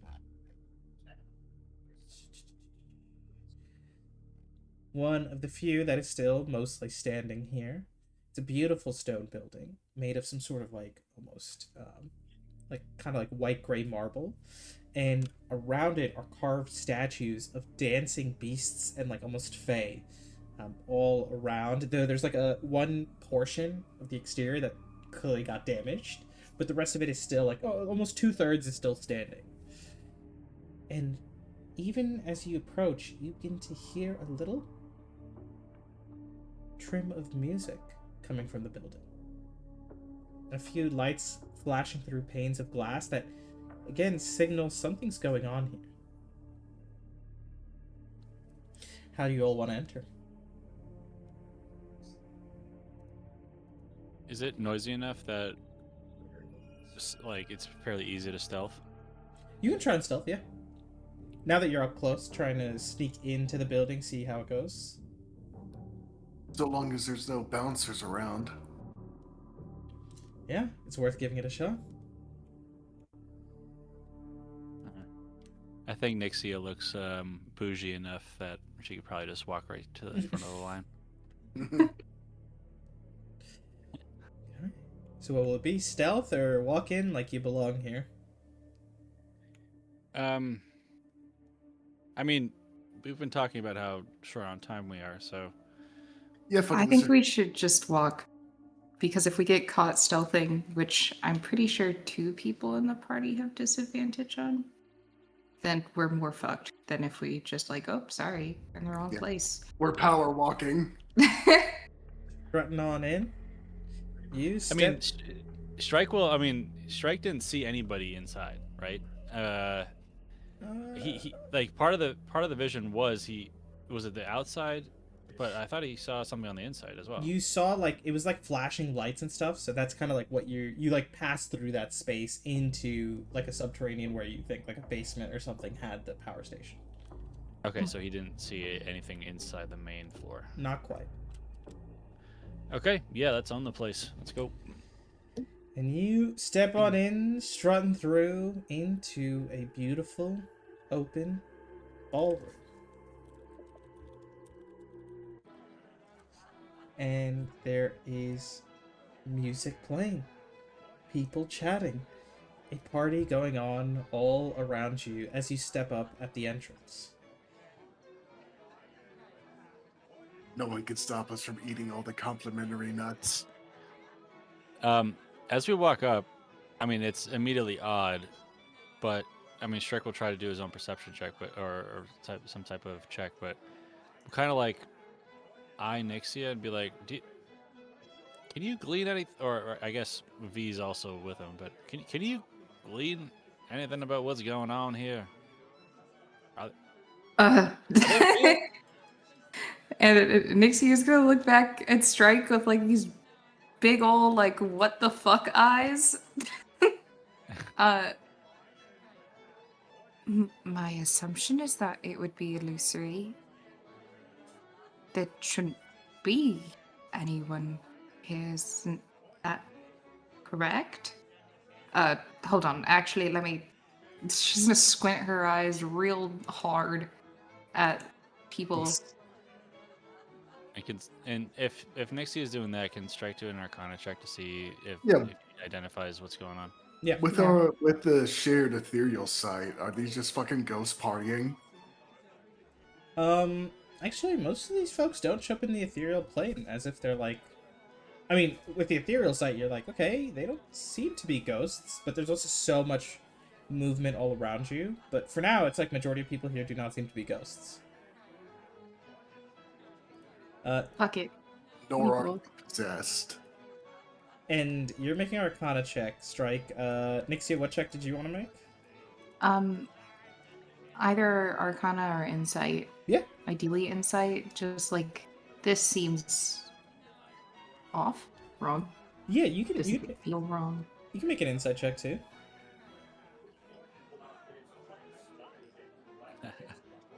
Wow.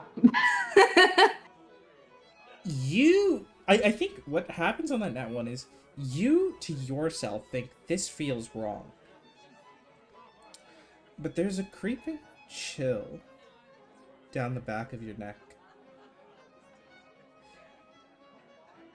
And what your instinct was this feels wrong, but it's almost like someone places a cool hand on your back.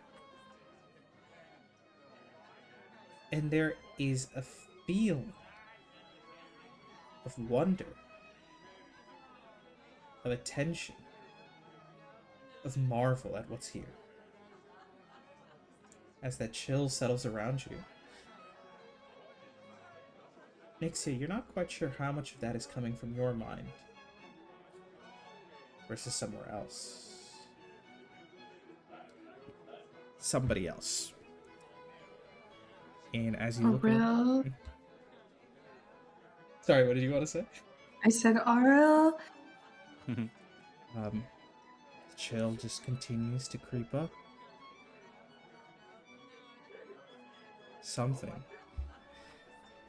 has source of your powers, the object of your faith, draw your attention here. As that's happening, Strike, you look around, and as you focus in, you see the signs of magic. Magic all around in this entire space. You pick up on what is illusory magics, and some of which is like real. Like the music to an extent is real. This is music playing from some sort of like arcane like devices over to the side, but like the performers, the bards are not quite real. It's just like the accompaniment. But the rest of it is being brought forth by magic and illusion, and it's all fake. Or at least most of it. Because you look through and you have V besides you. And so as you look past all the illusory magic that's now almost kind of overwhelming, there's one piece that is not illusory, but instead a stench of undeath. On the far side, there's one of the partygoers, smiling and chatting with a group all around, one of the stars of the show. Who's not an illusion. Who's not quite real in the way you'd hope. It's an incarnation. And the only other person sort of alive in this whole illusory mess. But he does not seem to be looking at you. I'll clarify that point. Like, he's like in the party enjoying it. When you say incarnation, you mean a ghost possessing a person who came down here? Yep. Okay. So if Strike recognizes this person, then V also recognizes, right? Yes. I'll say it's like Yeah. your arcana feeding into V's vision. Yep. So I guess mentally, Strike will kind of convene with V and try to identify what to do here. Like, since V had a fairly strong opinion on what to do with the swordsman, if maybe she could identify what's going on and what she would like to do in this, because I mean, immediately Strike's on his guard, but we just ran into a situation where we kind of befriended that person. So as you mentioned, Strike is on his guard. That little tension, that little spike in adrenaline and stress. There's the slightest shimmer of magic. Can all of you make charisma saving throws? Oh. Do I as well, even though I'm dead? I will say because you're actually looking at the scenes around you, even V would make a charisma saving throw here. oh no. I am allegedly good at these. Can I be realistic and elect Oh, I to am. fail because of my nat one? Yeah, if you want to. Yeah, that is totally okay. It just feels. Yeah, you feel, and I think your nat one is unique because you get drawn into this space, but Nixie is in a very odd state where it's like you can clearly tell this is not real, but it is something about what's happening here that brings you wonder, that keeps you in this state. So it's less of like, oh, Nixia's eyes glaze over and becomes like zombie-like. It is more like you are actively partaking in this space in almost a weird twist of enjoyment. Like you feel the Queen of Ice smiling on you as you enjoy the space, and that's what kind of pulls you in. Beautiful. I think Nixie is gonna step away from the party and probably like try to go dance. Fuck it, we fall. Yeah. And Strike, you had your guard up. Oh, sorry. Before we go too far, this isn't a charming effect, is it? Actually, no, it is. So go ahead and give me advantage. Saving throw. Good call. Okay. So I think Yeah. You had a D4. if that helps. That's not gonna help. you do have your guard up, but it's in that almost spike of like adrenaline, like rush that you suddenly notice somebody's accessory, the arcane items, the devices. Wait, this could be a chance maybe to learn to see what designs, what craftsmanship they held. And I think for a moment, it's like falling through that thought process. Strike, you start off saying this isn't real, but then you're like, but what could you learn? But as you think about it in that sense, you begin drawn in, and time begins to turn to sand, just falling away, and you are locked in, going up to the patrons, asking and looking at their accessories, trying to find the designs or recreations. Someone added MDMA to the mist machine, and he is just in it. And Did we try and like ask him what the fuck he's doing? Try and like step him out of it? Like, I mean, you can ask. You can certainly ask. Strike. Let's focus. There's a man possessed there. We need to deal with the power station. What are you doing? No. Who cares about that man over there? Look at all these beautiful people. Like imagine the amount of things here that I can learn from. Just and then kind of just like takes a step back and just nope. I like this song, and he'll just start. And he'll just step away mentally for a second. Okay, so he's checked out, as is Nixia. I'm dancing. Ame, you begin to feel the lair, the dance, the music, and something cold. But where that might bring a sense of comfort to Nixia, a smile of somebody from above, you feel an icier grip, a hardened grip, a steel grip. And as you feel yourself begin to lull in, your heart, for a moment, skips a beat. Not out of joy or wonder, but a deep sense of danger.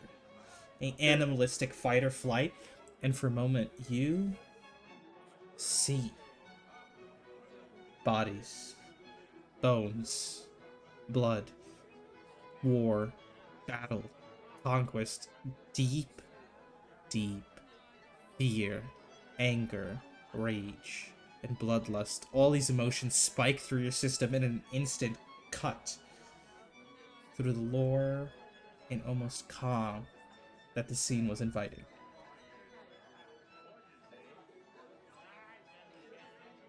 And you are not charmed. V's not charmed, right, Evan? No, I rolled a 27. I'm fucking fine. Yeah, V's charmed. What? Oh, why did I think that was Nixia that rolled a 27? Okay. I think Ame recognizes the situation. Strike and Nixia are gone. They're doing their pop out of Strike and see that you still seem sane and float over to you. Right. I'm not very versed in this sort of thing, but whatever this place is, it seems to make our two friends here go la-la in the head. So why don't we turn it off and hopefully they return to normal? But first, I think we should deal with that one over there. It's a spirit possessing one of the expedition members. I think when V like floats up to Ame, she sees that he is kind of sweating. He looks a little pale. He kind of just scratches at his beard and it's like, V, we need to get out of here as soon as we can. There's something very wrong in this place.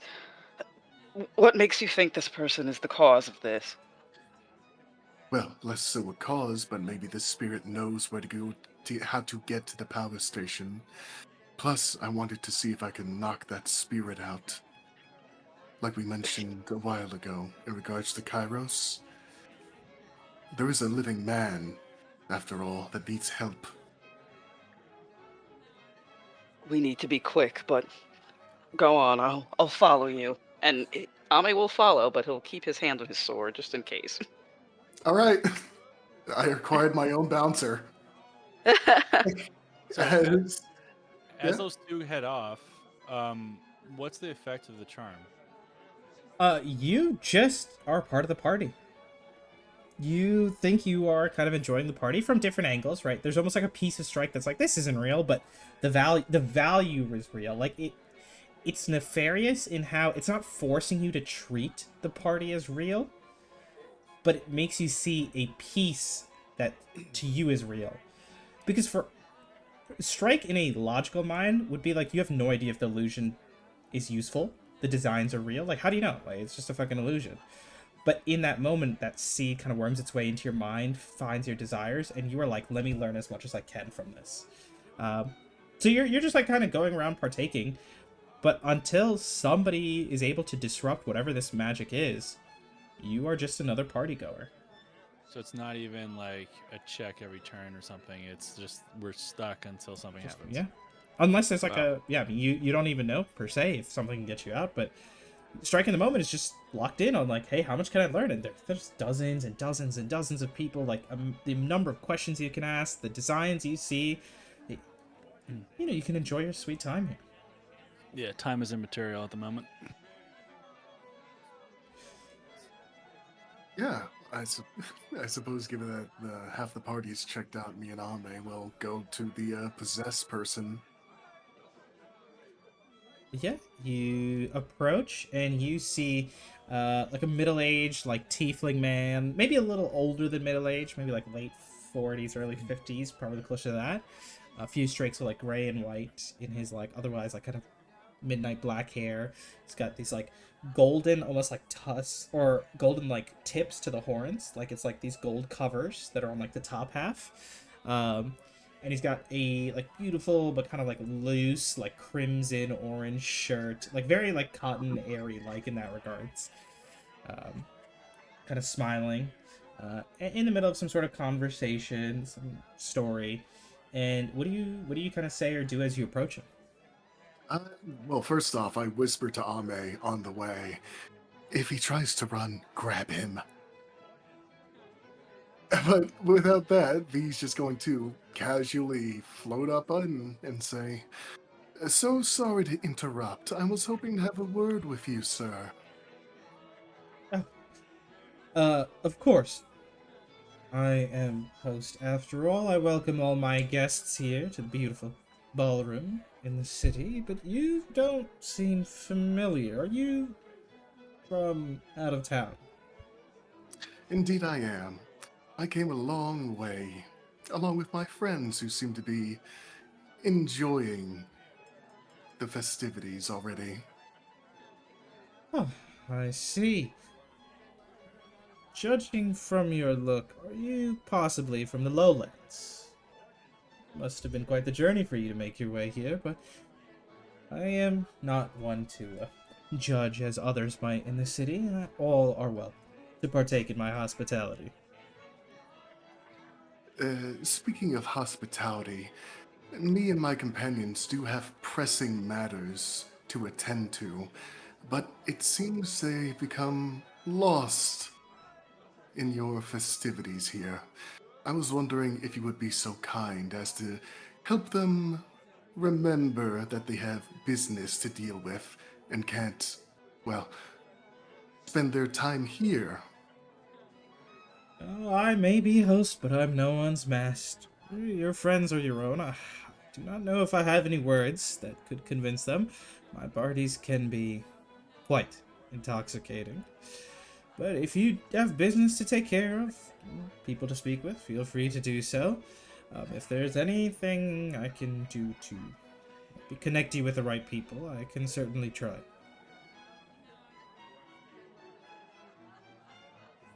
All right. Allow me to put this simply. You're dead. I'm dead. This city's dead. My friends are trapped in whatever enchantments you have in this place, and I want them free. And I want you out of that body that does not belong to you. Now we can do this easily, and you can do as I ask, or we can do it the hard way. Actually, I don't even think there's a persuasion check. You said a lot. Um, his eye twitches. Dead. No one's dead here. It's a party. Why would you say that? Why would Look you at say me. that? Look at me. Do you see the burns, the bones? Do you see how I'm floating a few feet off the ground? I'm dead. I burned to death. You died somehow, and yet you're unwilling to face it. And you need to face it now. Give me an insight check real quick. All right. When you talk about how you're dead, he starts to calm down. Like, that doesn't affect him. But the moment you say he's dead, it starts to, like, twitch back up. And for a moment, like, a note skips in the song. No, we've had ghosts before. We are open to all guests. I do not know why you would say I am dead. I am alive, as you can see, standing well in front of you. The party, the festivities. If this is not life, I don't know what is. Ame would see V's face kind of soften a bit as she says, "You seem like a kind-hearted man who cares about creating a fun place for people. However, I simply just don't have the time to deal with this. I'm sorry." And then V's going to surge forward and try and yank the ghost out of that body. As you do so, I'm going to remind of something you heard from before. That the more powerful spirits that have descended are that much harder to pull out of the bodies. Go ahead, and what kind of check are you trying to make here? I think this is kind of like a contesting thing with possession. And as a ghost, the main stat is charisma, which is essentially like your willpower. Yeah. I'm essentially trying to make my will stronger than his and push him out. Okay. Go ahead and give me a charisma check. All right. Don't fuck me dice. Not terrible. Okay. Actually, Really? that's pretty good. You're really fucking up his buzz. There is a moment you reach out and feel the spirit. And for a moment, like, the back begins to, like, peel back. And then it snaps. I'm not dead. But it does seem like you need to leave. All of you. All of you need to leave. Now! And as he says now, I'm going to ask, can you and Ame go ahead and give me charisma saving throws? Right? Ame,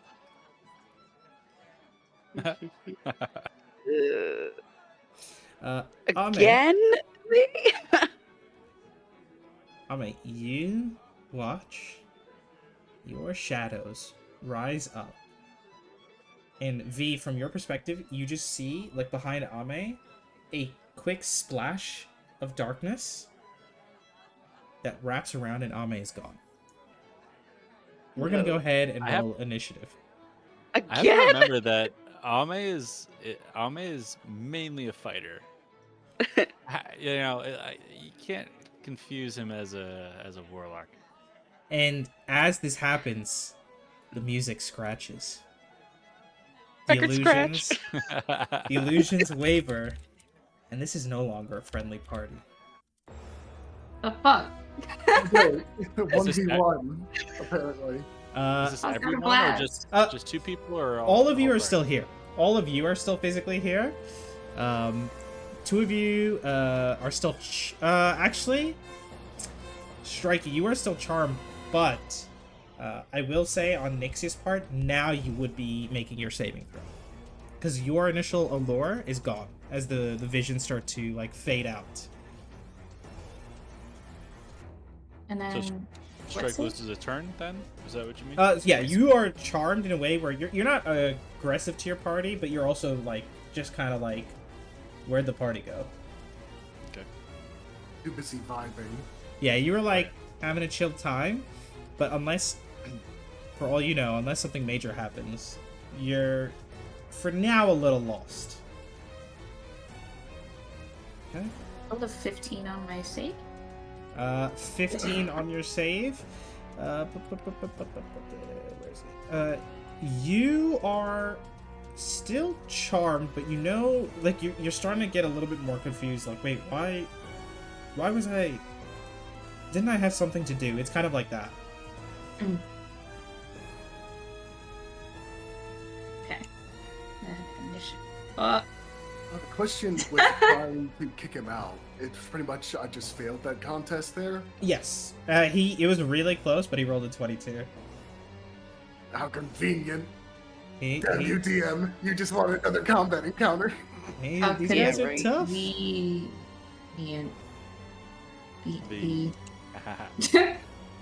And what do we have? We got Ame with a 14. Okay. 16. Oh, 16. That would have put you first if you had not disappeared. No! Oh, I rolled the initiative before I placed my token, so Nice. Strike rolled the 22. Same here. Indeed. Are you ready for mine? And am I missing anybody? No, I think that's everybody. Am I not in combat? Even though the music has stopped, there's a record scratch. Strike is still standing entranced in front of that one spirit that has this like floating, glowing orb, Yeah. and he's like, Yeah, they're like "Party's over," and he's still staring at it. they're like half there. So it is like a very like odd feeling. But I will say, music is not completely gone. It's just changed. As the host's mood fluctuates, so does some of the festivities. So Strike, unfortunately, you were spending this turn charmed, but at the end of your turn, go ahead and give me a charisma saving throw at advantage. Oh, I closed all my stuff. Okay, hold on.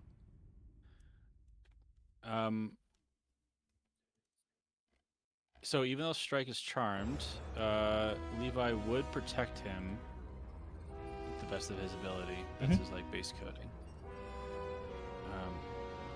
It's loading. It's loading. What was it again? Sorry, charisma. Charisma.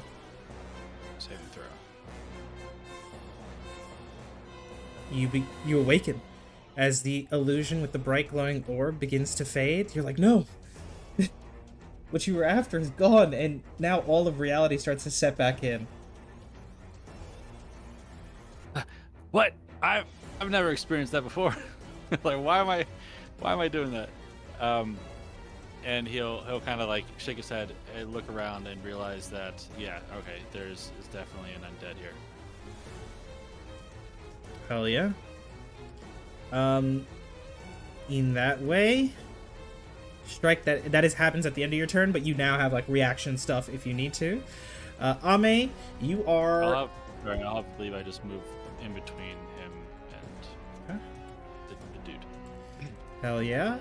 Ame, you find yourself gone from this plane. Give me a quick Arcana check to see if you recognize what happened to you. Arcana's not my good. You say gone from this plane? Yeah. Do you say that? Yeah. Jeez. Ame, Wow, man. you are gone, but unseen from everyone else. You find yourself face down in the mud, in the rain, Wonderful. on a familiar mountaintop, No! unable to move. You're banished. That's unfortunately your turn, Ame. You've been sent okay. to Brazil. And our friend here does not like his parties getting interrupted. As you see for a moment, he takes this like hand and almost like starts to drag it against his face. No, no, no! The party. Where'd it go? It's supposed to... We're having a good time. The city is still standing. Everything is fine. I just need you to leave. I'm looking at you, V. Looking at Strike. Our buddy here is going to...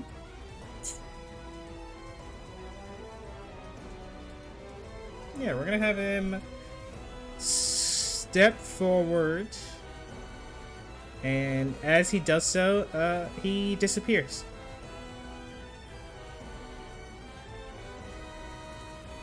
From sight. He's just gone. Fun.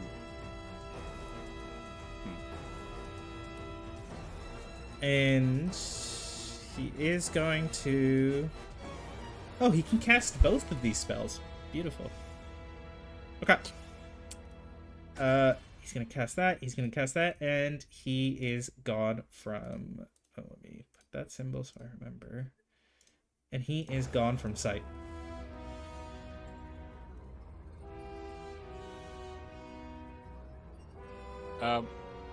Could we... Is there any information you can give about how the character looks? The Oh! host looks, as far as... Not just his looks, but like... Things visually we can glean from what his class might be, or abilities. You see for a moment, he like raises his hand, it draws a sword, and at the same time as he like kind of pulls his hand over himself, it's almost like smoke. Like pitch black smoke or like cloud kind of rises up from the ground, and as it fades, he's gone. Alright, but he does have some type of martial weapon. He has a martial weapon, but he's using magic. Something's going on, yep. Gotcha, okay. Actually, Ame's not here to see it, so never mind. Be like a college of swords or glamour bard or a So, warlock probably- that's, I'm probably- assuming, Fae. It's probably just, a mage ghost possessing just one of the soldiers in our expedition. It's pretty much He did what's say he was a tiefling. Yeah, and you can tell this is the ghost's body. Like, it's taking over the person. But yeah, V, it's you, and then Nixie, it's you. You'll be making your charm saving throw afterwards. Am I able to see him with ethereal sight, the ghost? Yeah, he's like on the body. Oh, you mean with ethereal sight in that regards? Because even if the body's invisible, I can still see where the ghost is. Because the ethereal plane overlaps with the material, Let's see. Up to you. There's something that gives ethereal sight, right? How does it interact with invisible entities? Do you know? Well, it's my mentality that even if a ghost goes invisible and you can still see into the ethereal plane, you can still see them.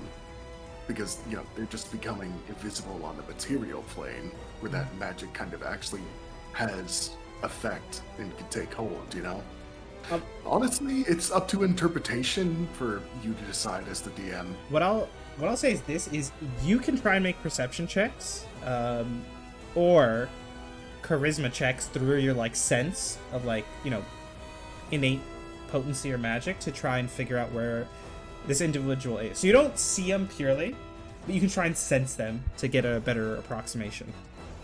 A perception check then. Boom. Okay. 18. You believe they are somewhere near Nixia. All right, yeah, V will go ahead and drift over there while simultaneously saying, deluding yourself into believing a lie is comforting, but a lie is a lie. You need to wake up and face the truth. As I'm going to drift over here and see if I can kind of get a sense of where the fuck he is now that I'm closer. Yeah, you're close enough to make attack rolls. It's still disadvantaged because of invisibility, but you can actually aim. It's not just gonna be a wild swing. Oh, I'm not attacking him. I'm trying to yank him out again. I'm going to keep at it. You can certainly try. Yeah. All right. Let me see. I do think your line of at least the questioning side of things is accurate. It does seem convenient that the code to this door is in Draconic, and we have a tiefling. Oh, it's not Dragonborn. Never mind. You watch for a minute. You feel something give, and the spirit and body are slightly out of sync. So that will give him disadvantage. Like, it's like equivalent to poison condition, as the spirit and the body are not as harmonized as they once were. Okay. Hey. That's my go. Okay. Nixia, things are a little weird here. Go ahead and give me a charisma saving throw. As, what were you doing here? What's the Ice Queen trying to show you? E. On an 8, I think it's not that you still think the illusion is there. On an 8, you feel overwhelmed with the sense of, like, it's not deep sorrow, but it's like disappointment. Yeah. Pixia's probably gonna take her veil and close it over her face, and I think I'm gonna sit down and like clutch at her head. Was the Frost Maiden's message real? Or am I a fool? We're just gonna go into shame mode. Mm-hmm. And as that happens, Strike, it is your turn.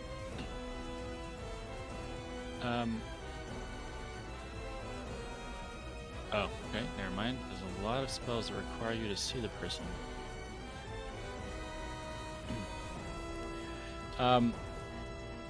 So yeah, when his turn comes, or maybe even before the turn, Strike will kind of yell out, "Ha!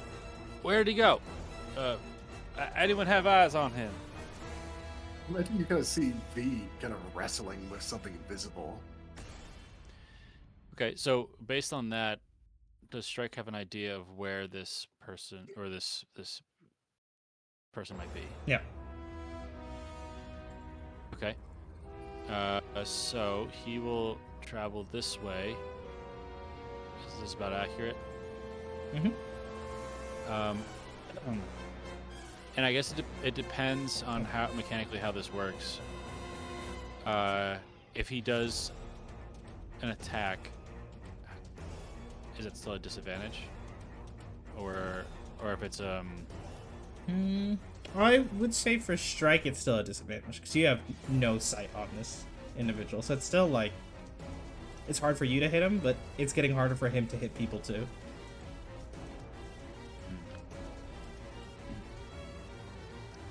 okay.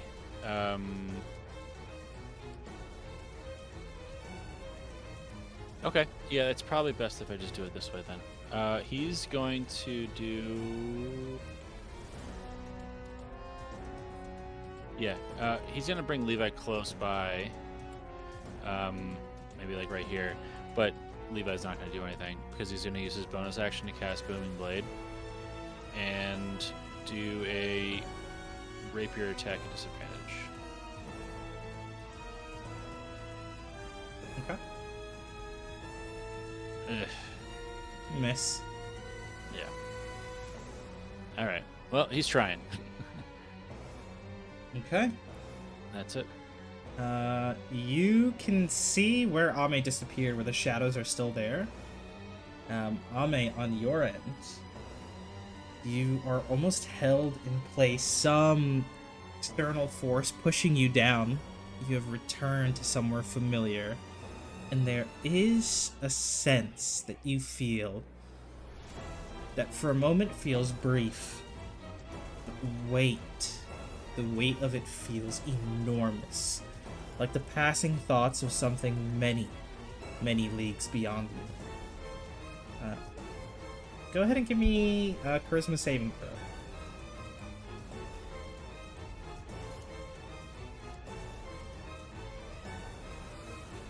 Oh, I also realized that Asia said B or B. So, Yeah. I think Ame is out of sight, but you all can see where the magic took hold.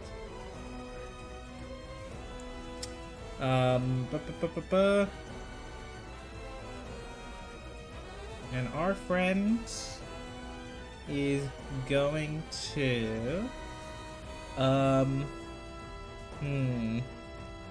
his decision might rest on whether Ame's predicament improves or not.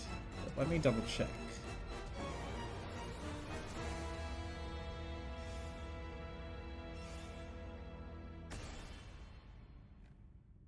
Okay, we can maybe do this.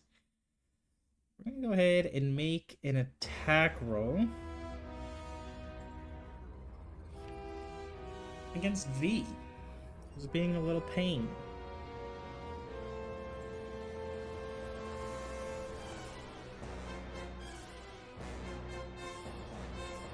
V, what is your AC? Like this, 10. Okay. We're gonna put two. We'll put a second level second. Okay. V, can you go ahead and give me a Constitution saving throw? Okay. Can V actually get poisoned? No. Oh, that's right. Okay. Well, we'll say that's the first one. So second one will hit. I'm gonna burn third. Second. I'm gonna go ahead and roll damage. First one gets a bonus 3d8 plus 2d8 is 5d8. Okay.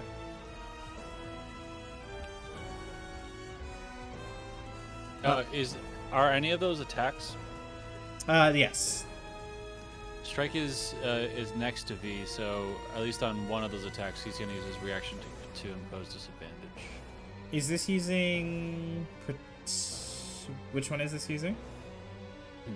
Where's my page? It's a feature from his class. It's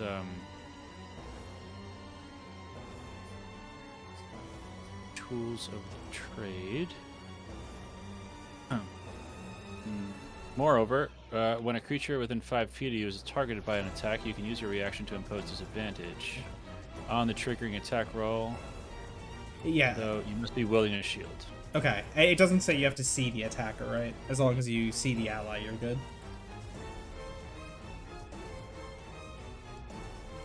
Yeah, it didn't say anything about. Yeah, he'll roll that second attack roll at disadvantage. Unfortunately, against an AC of 10, it still hits. You don't take any of the poison damage, so that's not a part of this. And you cannot get the poisoned condition either. But you will take 48 points of damage. And what kind of damage is that? It is magical, slashing, and then force damage. Holy crap. So 48, you said? Mm-hmm. Christ. And I'm gonna go ahead and... Does that break his invisibility? Not this kind. Woof. Oh, Oh, V is not down. That's wonderful. okay. And I'm gonna make his saving throw at the end of the turn. Okay. V, you're up. Save yourself. Well, now that you're here, I'm gonna try and wrench him out again. Okay. Hopefully having a better chance now that I kind of wiggled him already. You know, like trying to get a cork out of a bottle. Okay. Give me a perception check first. Oh, okay. Okay. You can see him. Yeah. You go head on over, and this time you feel a lot more resistance as he's struggling to keep himself in and not let you push him out. Alright. Yeah. After doing that, repossessing strike. Okay. So if V went down there, does that mean that this guy is down there now? Yep. He's like near where Ame was disappeared from. Oh, that's okay. Yeah, I'll go shove myself in a corner, but I'm in strike again. Hell yeah.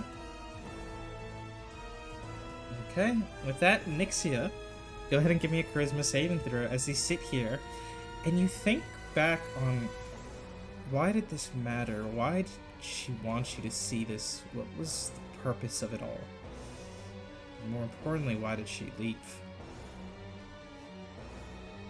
You're not going to find answers sitting here. There's maybe something else in the city she's after. Maybe something else you can offer. And you are no longer charmed. Oh, okay. As, you still think much about what this might mean, but you are no longer stuck in inaction. You realize you have to do something. Drug-induced existential moment. Yeah. I have to give When myself. And she's gonna part her veilet and stand back up. Whoops. Hell yeah. And you are all good. No, the charm effect can't affect you again. Strike. What do you want to do? I did want to mention that V would telepathically say to him, he's stubborn, but I think I can wrench him out. Maybe beat him up a little bit, or grab him and hold him down. Okay. So with V now embodying Strike, does Strike now know where the enemy is? I'll say for this turn you do. But if V, for example, fails the perception check, you would also lose sight. Sure. Yeah. Okay. So, is this Yeah. next? So going down here, we know. Okay. Yeah, I think the best bet is probably another rapier attack. Okay. Let's try to like dislodge the invisibility. That's the most annoying thing.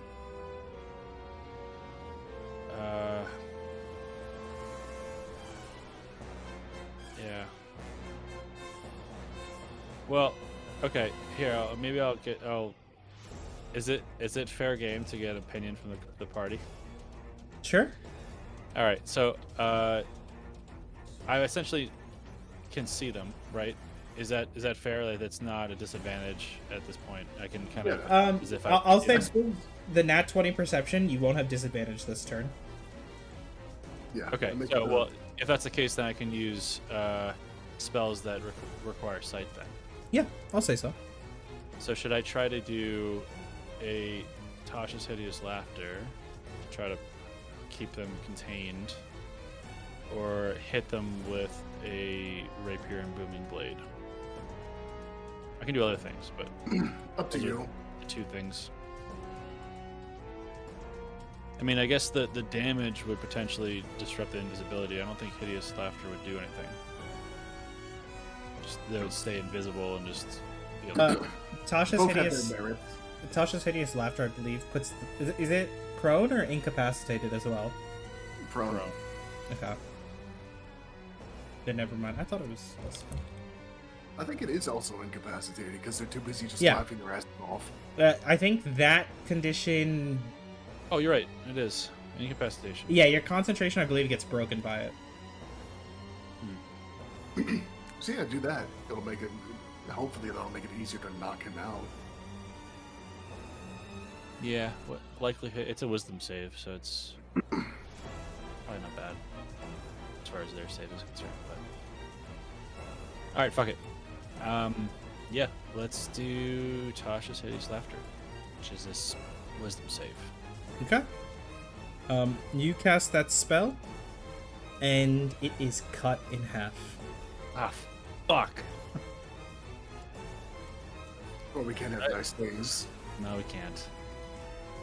But you recognize, like, he's able to recognize the danger, which means there is a depth of arcane knowledge there.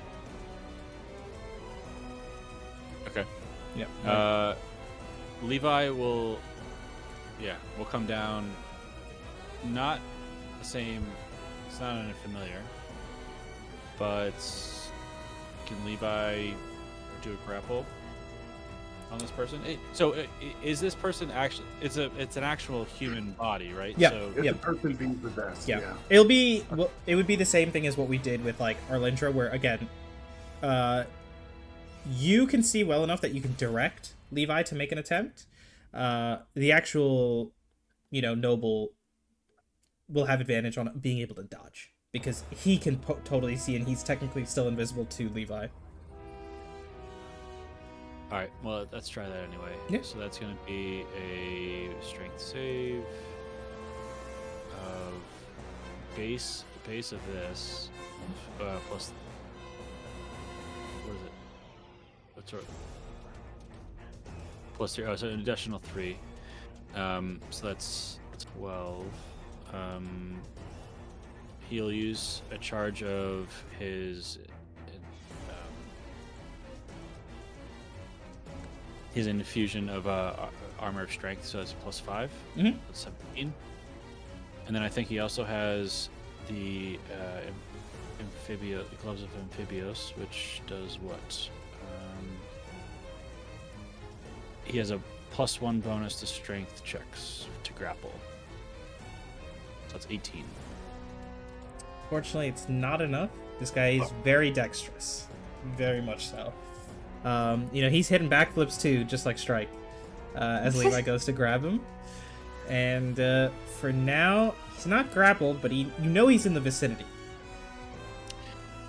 When it comes to attacks, can we do 2 grapples? For Levi, yeah, sure. You want to go for another, why not? If he can make 2 that- attacks, he can make 2 grapples. Okay. So let's do it again, because I think that's the most important. No. He might as well do the same thing, but it's 8 plus 5, 13 plus 1 is 14. 14 will not succeed. Yeah. Levi's just like waving around, trying to grab a hold of something and can't see what's going on. And he's like, for a moment, making contact. It's like he's feeling something, but that it's not getting into a set grasp. You know what I mean? Like he's like grabbing and just slipping out of his Levi's like mechanical hands. Can't hold on. Not strong enough for a blow. It's just a bunch of hands. And with that, Ame, can you give me a charisma saving throw? This will have been for your previous turn. Ooh. 23. Yes. Okay, so you will actually start this turn no longer banished and back here. But the last thing you felt on that mountaintop, the rain pouring down in the mud, was a sigh of disappointment. Oh no! As you rise back up here. Rude. You know, and I get I the thought impression- he had baggage, but the two of you, Nixie and Amr, just fucking got problems. We do have a problem. I don't know. From what I gathered, I guess something is invisible, or Yeah. The nobleman is invisible, but Strike and Levi are swinging here. So you can take a blind swing if you'd like as well. do we know if he's there? Yeah, I think Strike seems very confident that he's there. All right. I'm gonna use Arms of Hadar then, but I kind of want to get. I want Strike to be on the perimeter. I don't care so much about Levi. He's fine, but I don't want to hit. I don't want to hit Strike. So you'll kind of like move a little down, right? Yeah. Because let's You see. got it. 10-foot radius. I need to move a little further down like this, but yeah. arms of Hadar. That is going to be a strength saving throw. Oof, my boy is not the strongest. Hee hee. That is a failed saving throw, I believe. What is your DC, Ame? Just remind me. It's a 15. Yeah, fails. So Nice. 2d6 necrotic damage. 3d6. Actually, I'm gonna Oh. upcast that baby. Okay. You see. Yeah, not terrible.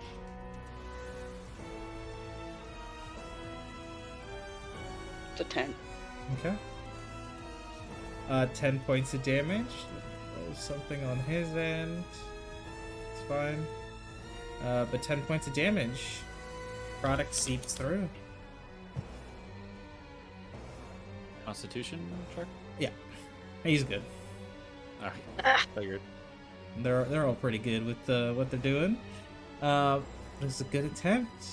And as that happens, anything else for Ame, bonus action wise? Let me. Well, I can't see it, so.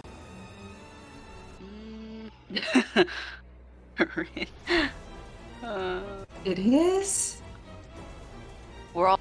What? What's going on? I guess as a bonus action, can I go into defensive stance just in case? Yeah. So I'll do that. So I'll add a 1d8 to my AC.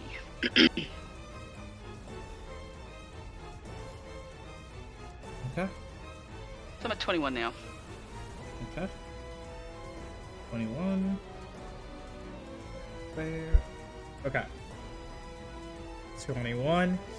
And with that, on his turn, unseen, invisible, he will take the blade by his side and draw it out.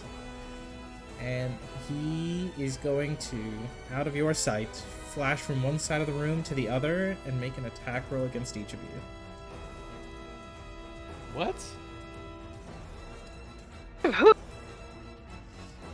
Say that again? Like he's like blipping around us and attacking each of us? Yes. Is that what you mean? Yes. That's Ame. Fun. That's Levi. That's Strike. That's Nixia. Okay. That is 21 against Ame, 22 against Levi, 26 against Strike, and 18 against Nixia. Okay, hold on. So it's not even a check, not even. Roll, It's an attack roll that he's making. and you just it's a high enough roll that everyone fails.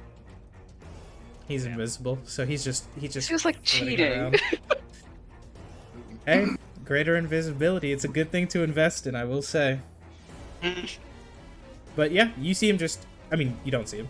You just feel the strike. And I'm gonna ask. Could you say those numbers again? For strike, it is 21 Ame, 22 Levi, 26 Strike, and 18 for Nixia. I'm sorry, 18 for me? What? 18 to hit. Oh, hell yeah. It's. Each of you is going to take 20 points of force damage. Sorry. There's one more D10. What? On top of what we just took? Oh no, sorry. Those numbers were to hit Strike. The 26 Oh. was to hit. Jeez. Okay. Yeah. hold Yeah. Okay. Well, I will say you are going to be taking 26 points of force damage. So I guess for Strike it's the same Oh. thing. But yes, so everyone takes 26 points of force damage except for V, because you're not a target in this V because you're possessing. Yeah, I'm high Wow. wow. And sorry, I can't fucking take that blow for you. I'm kind of fucked up. Yeah. And No, it's I'm. okay. Can shield be upcast? No. No. Mhm. I am gonna use my Shadow Strike on one of you. I'm just deciding which one. Ame. Not Ame! I am going to go for Strike. Strike's a little. He's got a lot of magic. He's got a lot of glowing stuff on him. Strike, can you go ahead and give me a con saving throw? Yeah. Hold on. I'm trying to choose the reaction for this particular attack. You said it was a 26 to hit Levi Strike. Yep.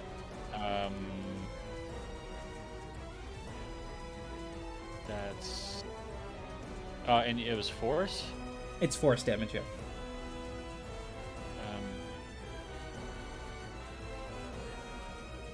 Yeah, I don't think there's anything I can do. Alright, well, cool.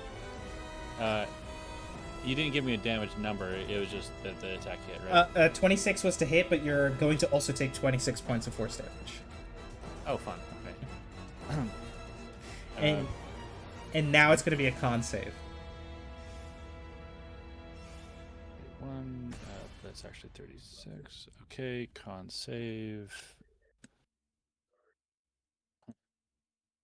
Okay. Yikes. That is a failed con save, so I'm going to use the second level space to do the bonus damage. Oh, cool. You gave a number for Levi as well?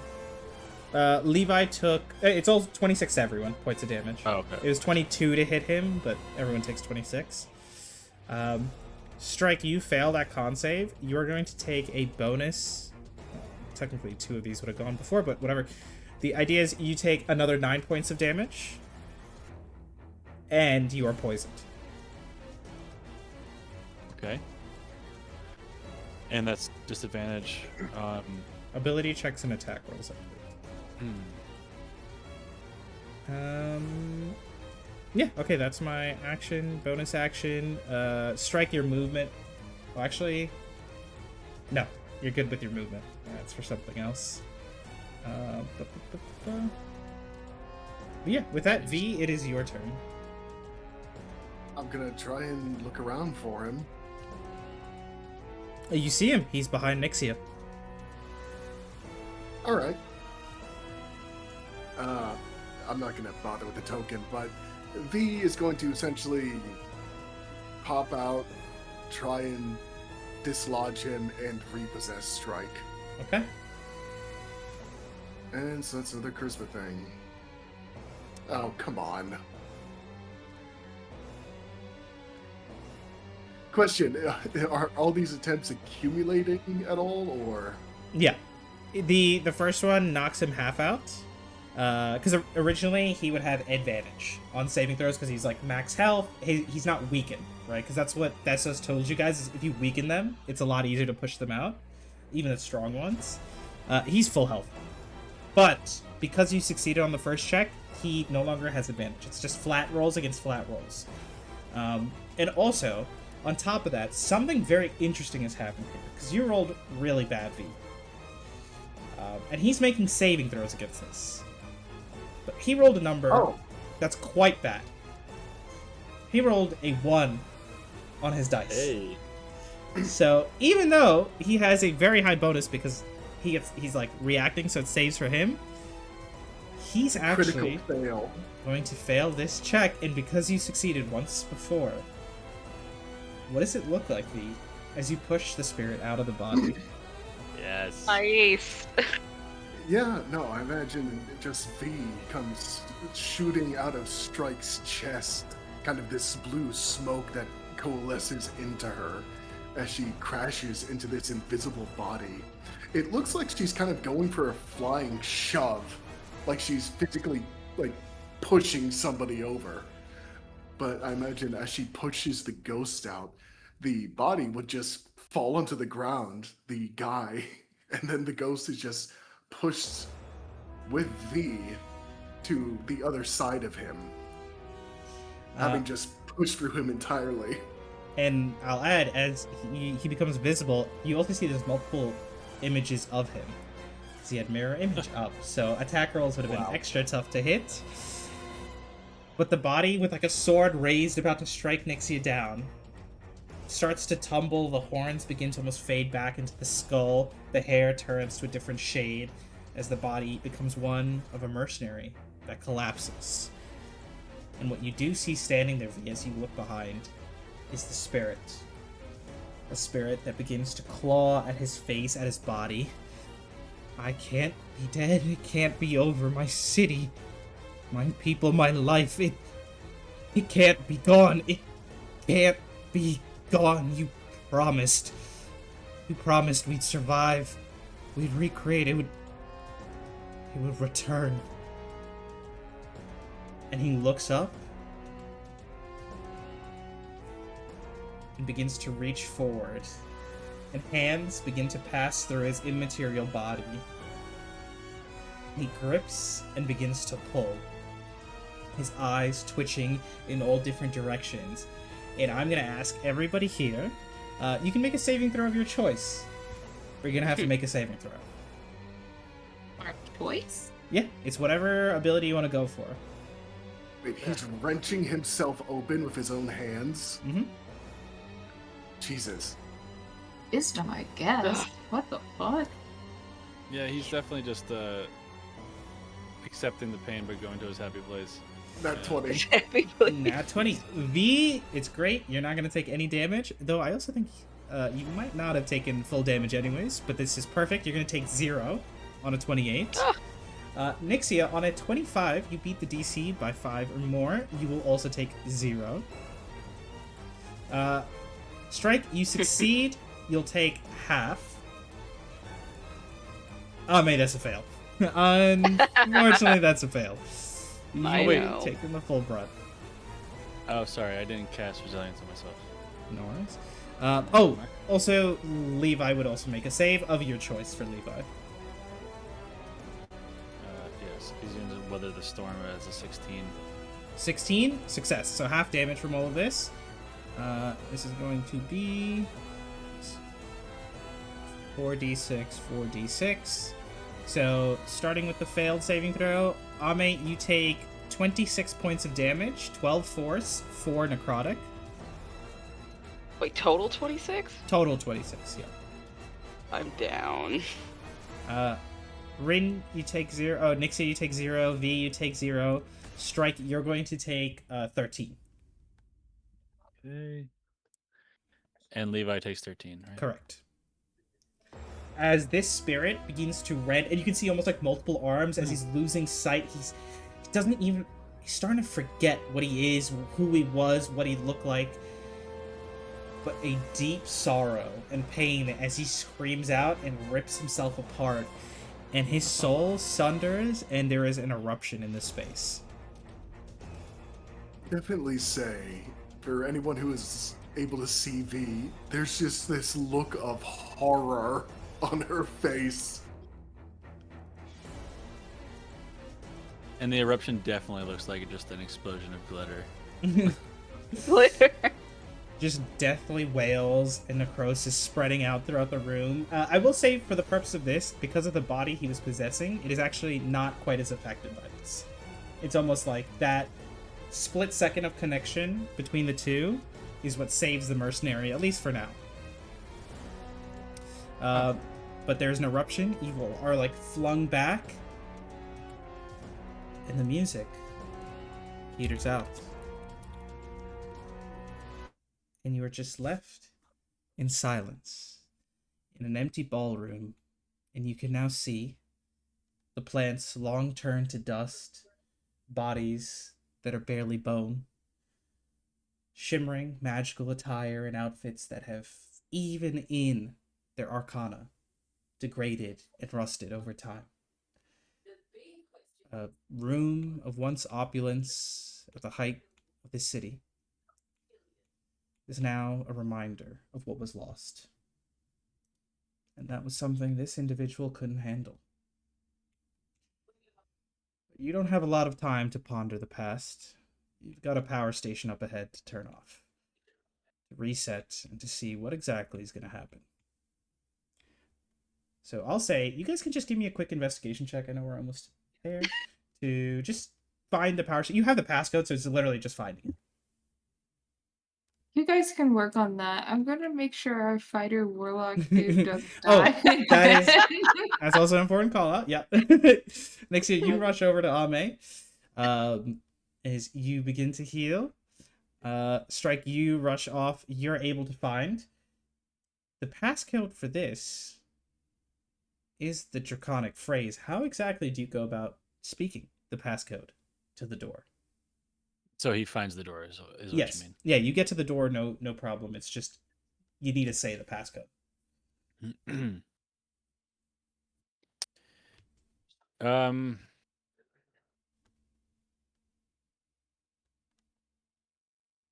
me see what this says. I understand written language. Touching the surface. One read.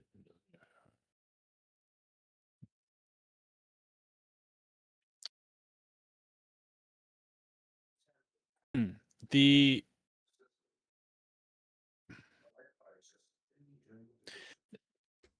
we were given the phrase. Did the person speak it to us or write it down? No, He Morden wrote couldn't it speak Draconic, so yeah, he wrote it.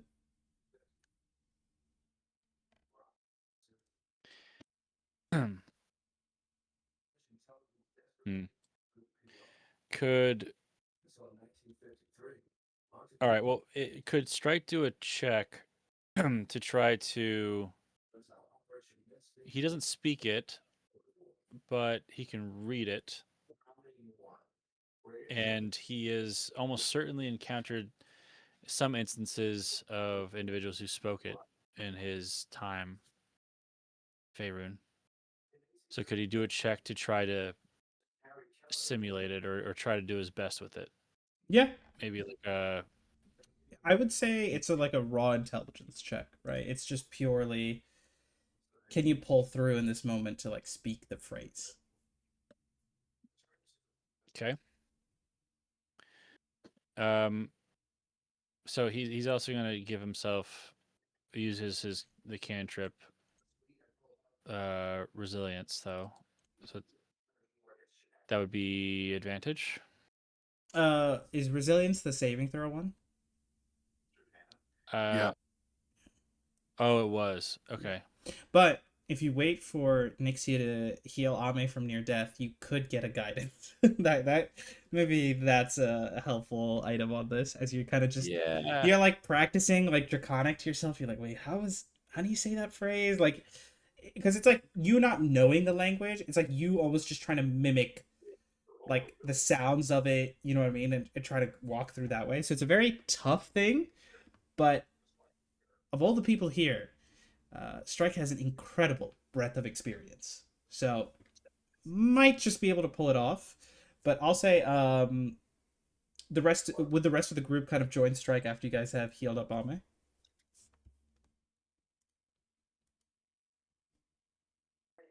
Uh, I would say, like, as he's fiddling with that, V is just kind of both fucking standing in horror of what she just saw and keeping an eye on the newly freed mercenary to make sure he's doing all right.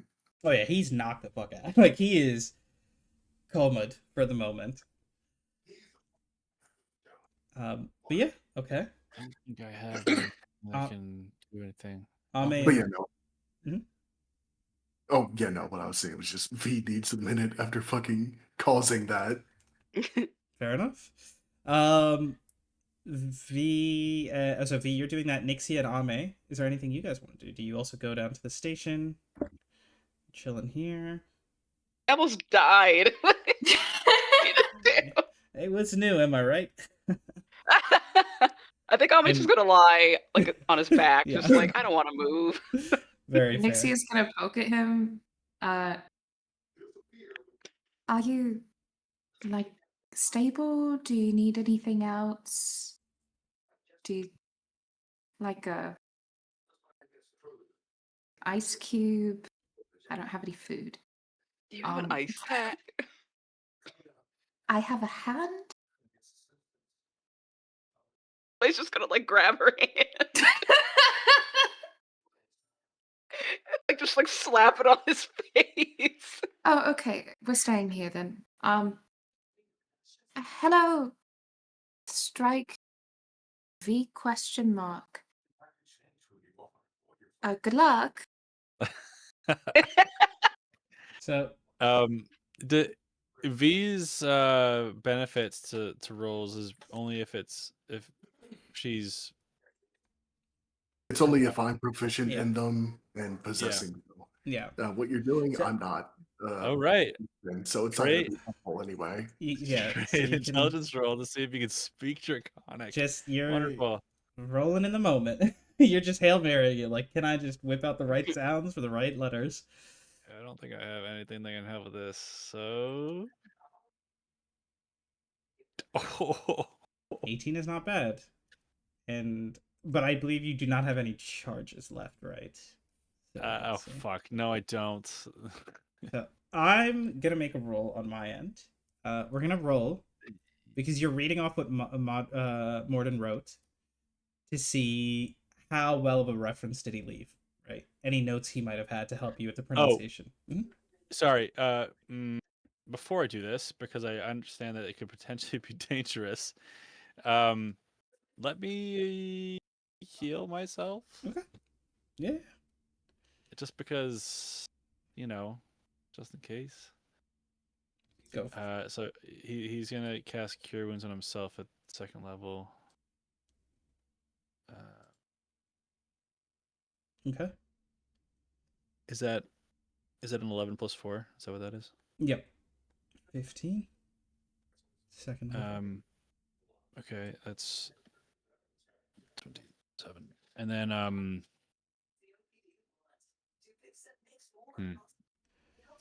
it sounds dangerous. I should probably take something more like a potion or something.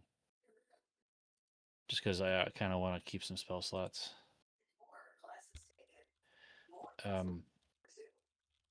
Yeah, let me take a moment to take a healing potion. Yeah. We have. Yeah. And because you're taking an action, you'll get the full hit points. No need to roll. Oh, it doesn't matter. Okay. And that's you have the amount. How much do I roll for that? Yeah. Are you going for greater or normal? I have a decent amount to go, so probably greater. Okay. You want to take one of the alcoholic ones?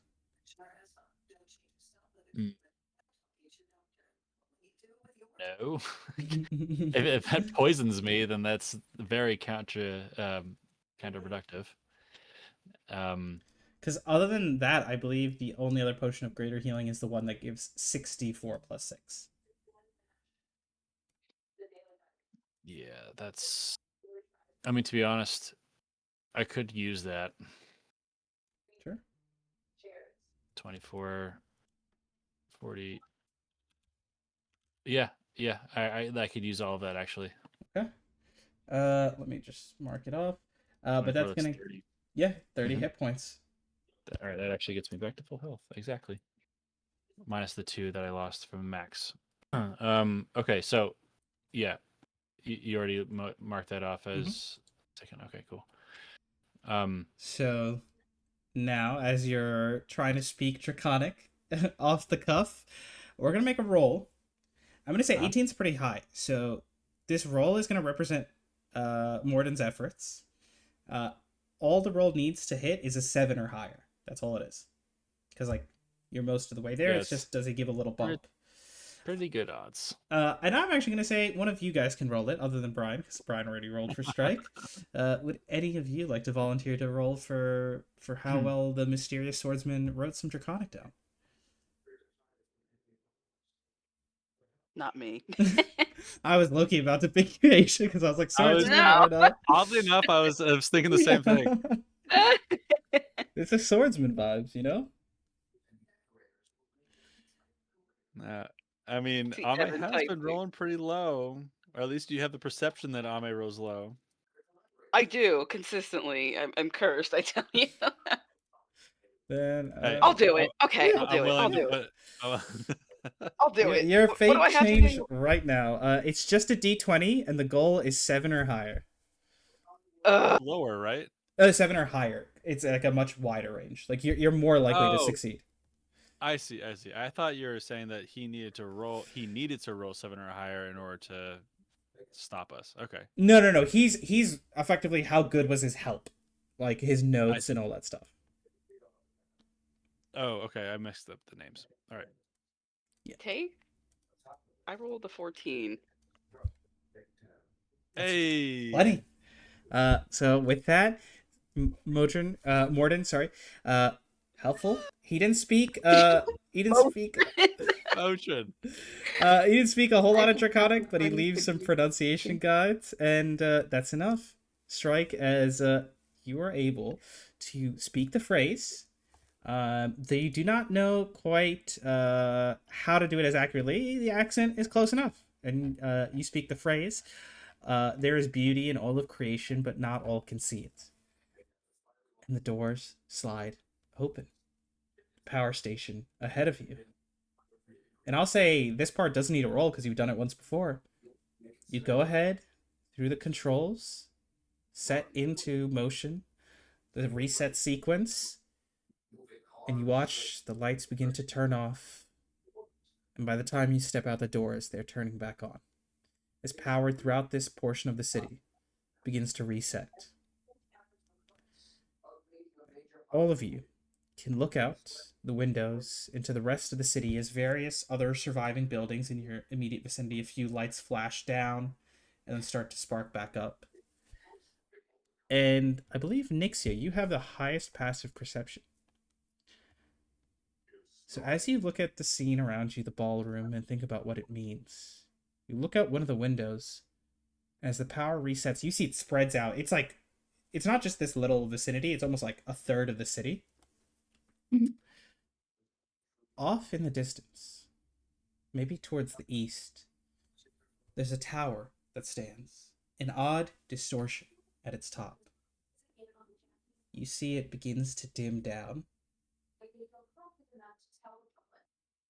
and then a few lights begin to come on, but they flicker. And that spatial distortion, in the moment everything turned off, expands. And a moment later, you see a weird, almost like twist through the top of that tower. And the top third just starts sliding off and collapsing. And even at this distance, with how high your passive perception is, what I will say, Nixie, is you begin to see figures moving from that space as the tower collapses. And now I'll ask for an active perception check to see if you catch any details. Yeah, what the fuck? Okay. Yee. Let's go. Wow. Not so much. You just see figures moving out and above past the ruins. It looks like a few are on the ground, but some are flying into the air. And I mean, you guys had theories about what that other standing tower might be. A weird distortion in space? Is it transmutation? Is it maybe conjuration? What could it mean if you reset the power in the city? A place that's conjured no longer has magic, even for a few moments. That's a question for you guys to solve next session, as we're going to go ahead and end it there.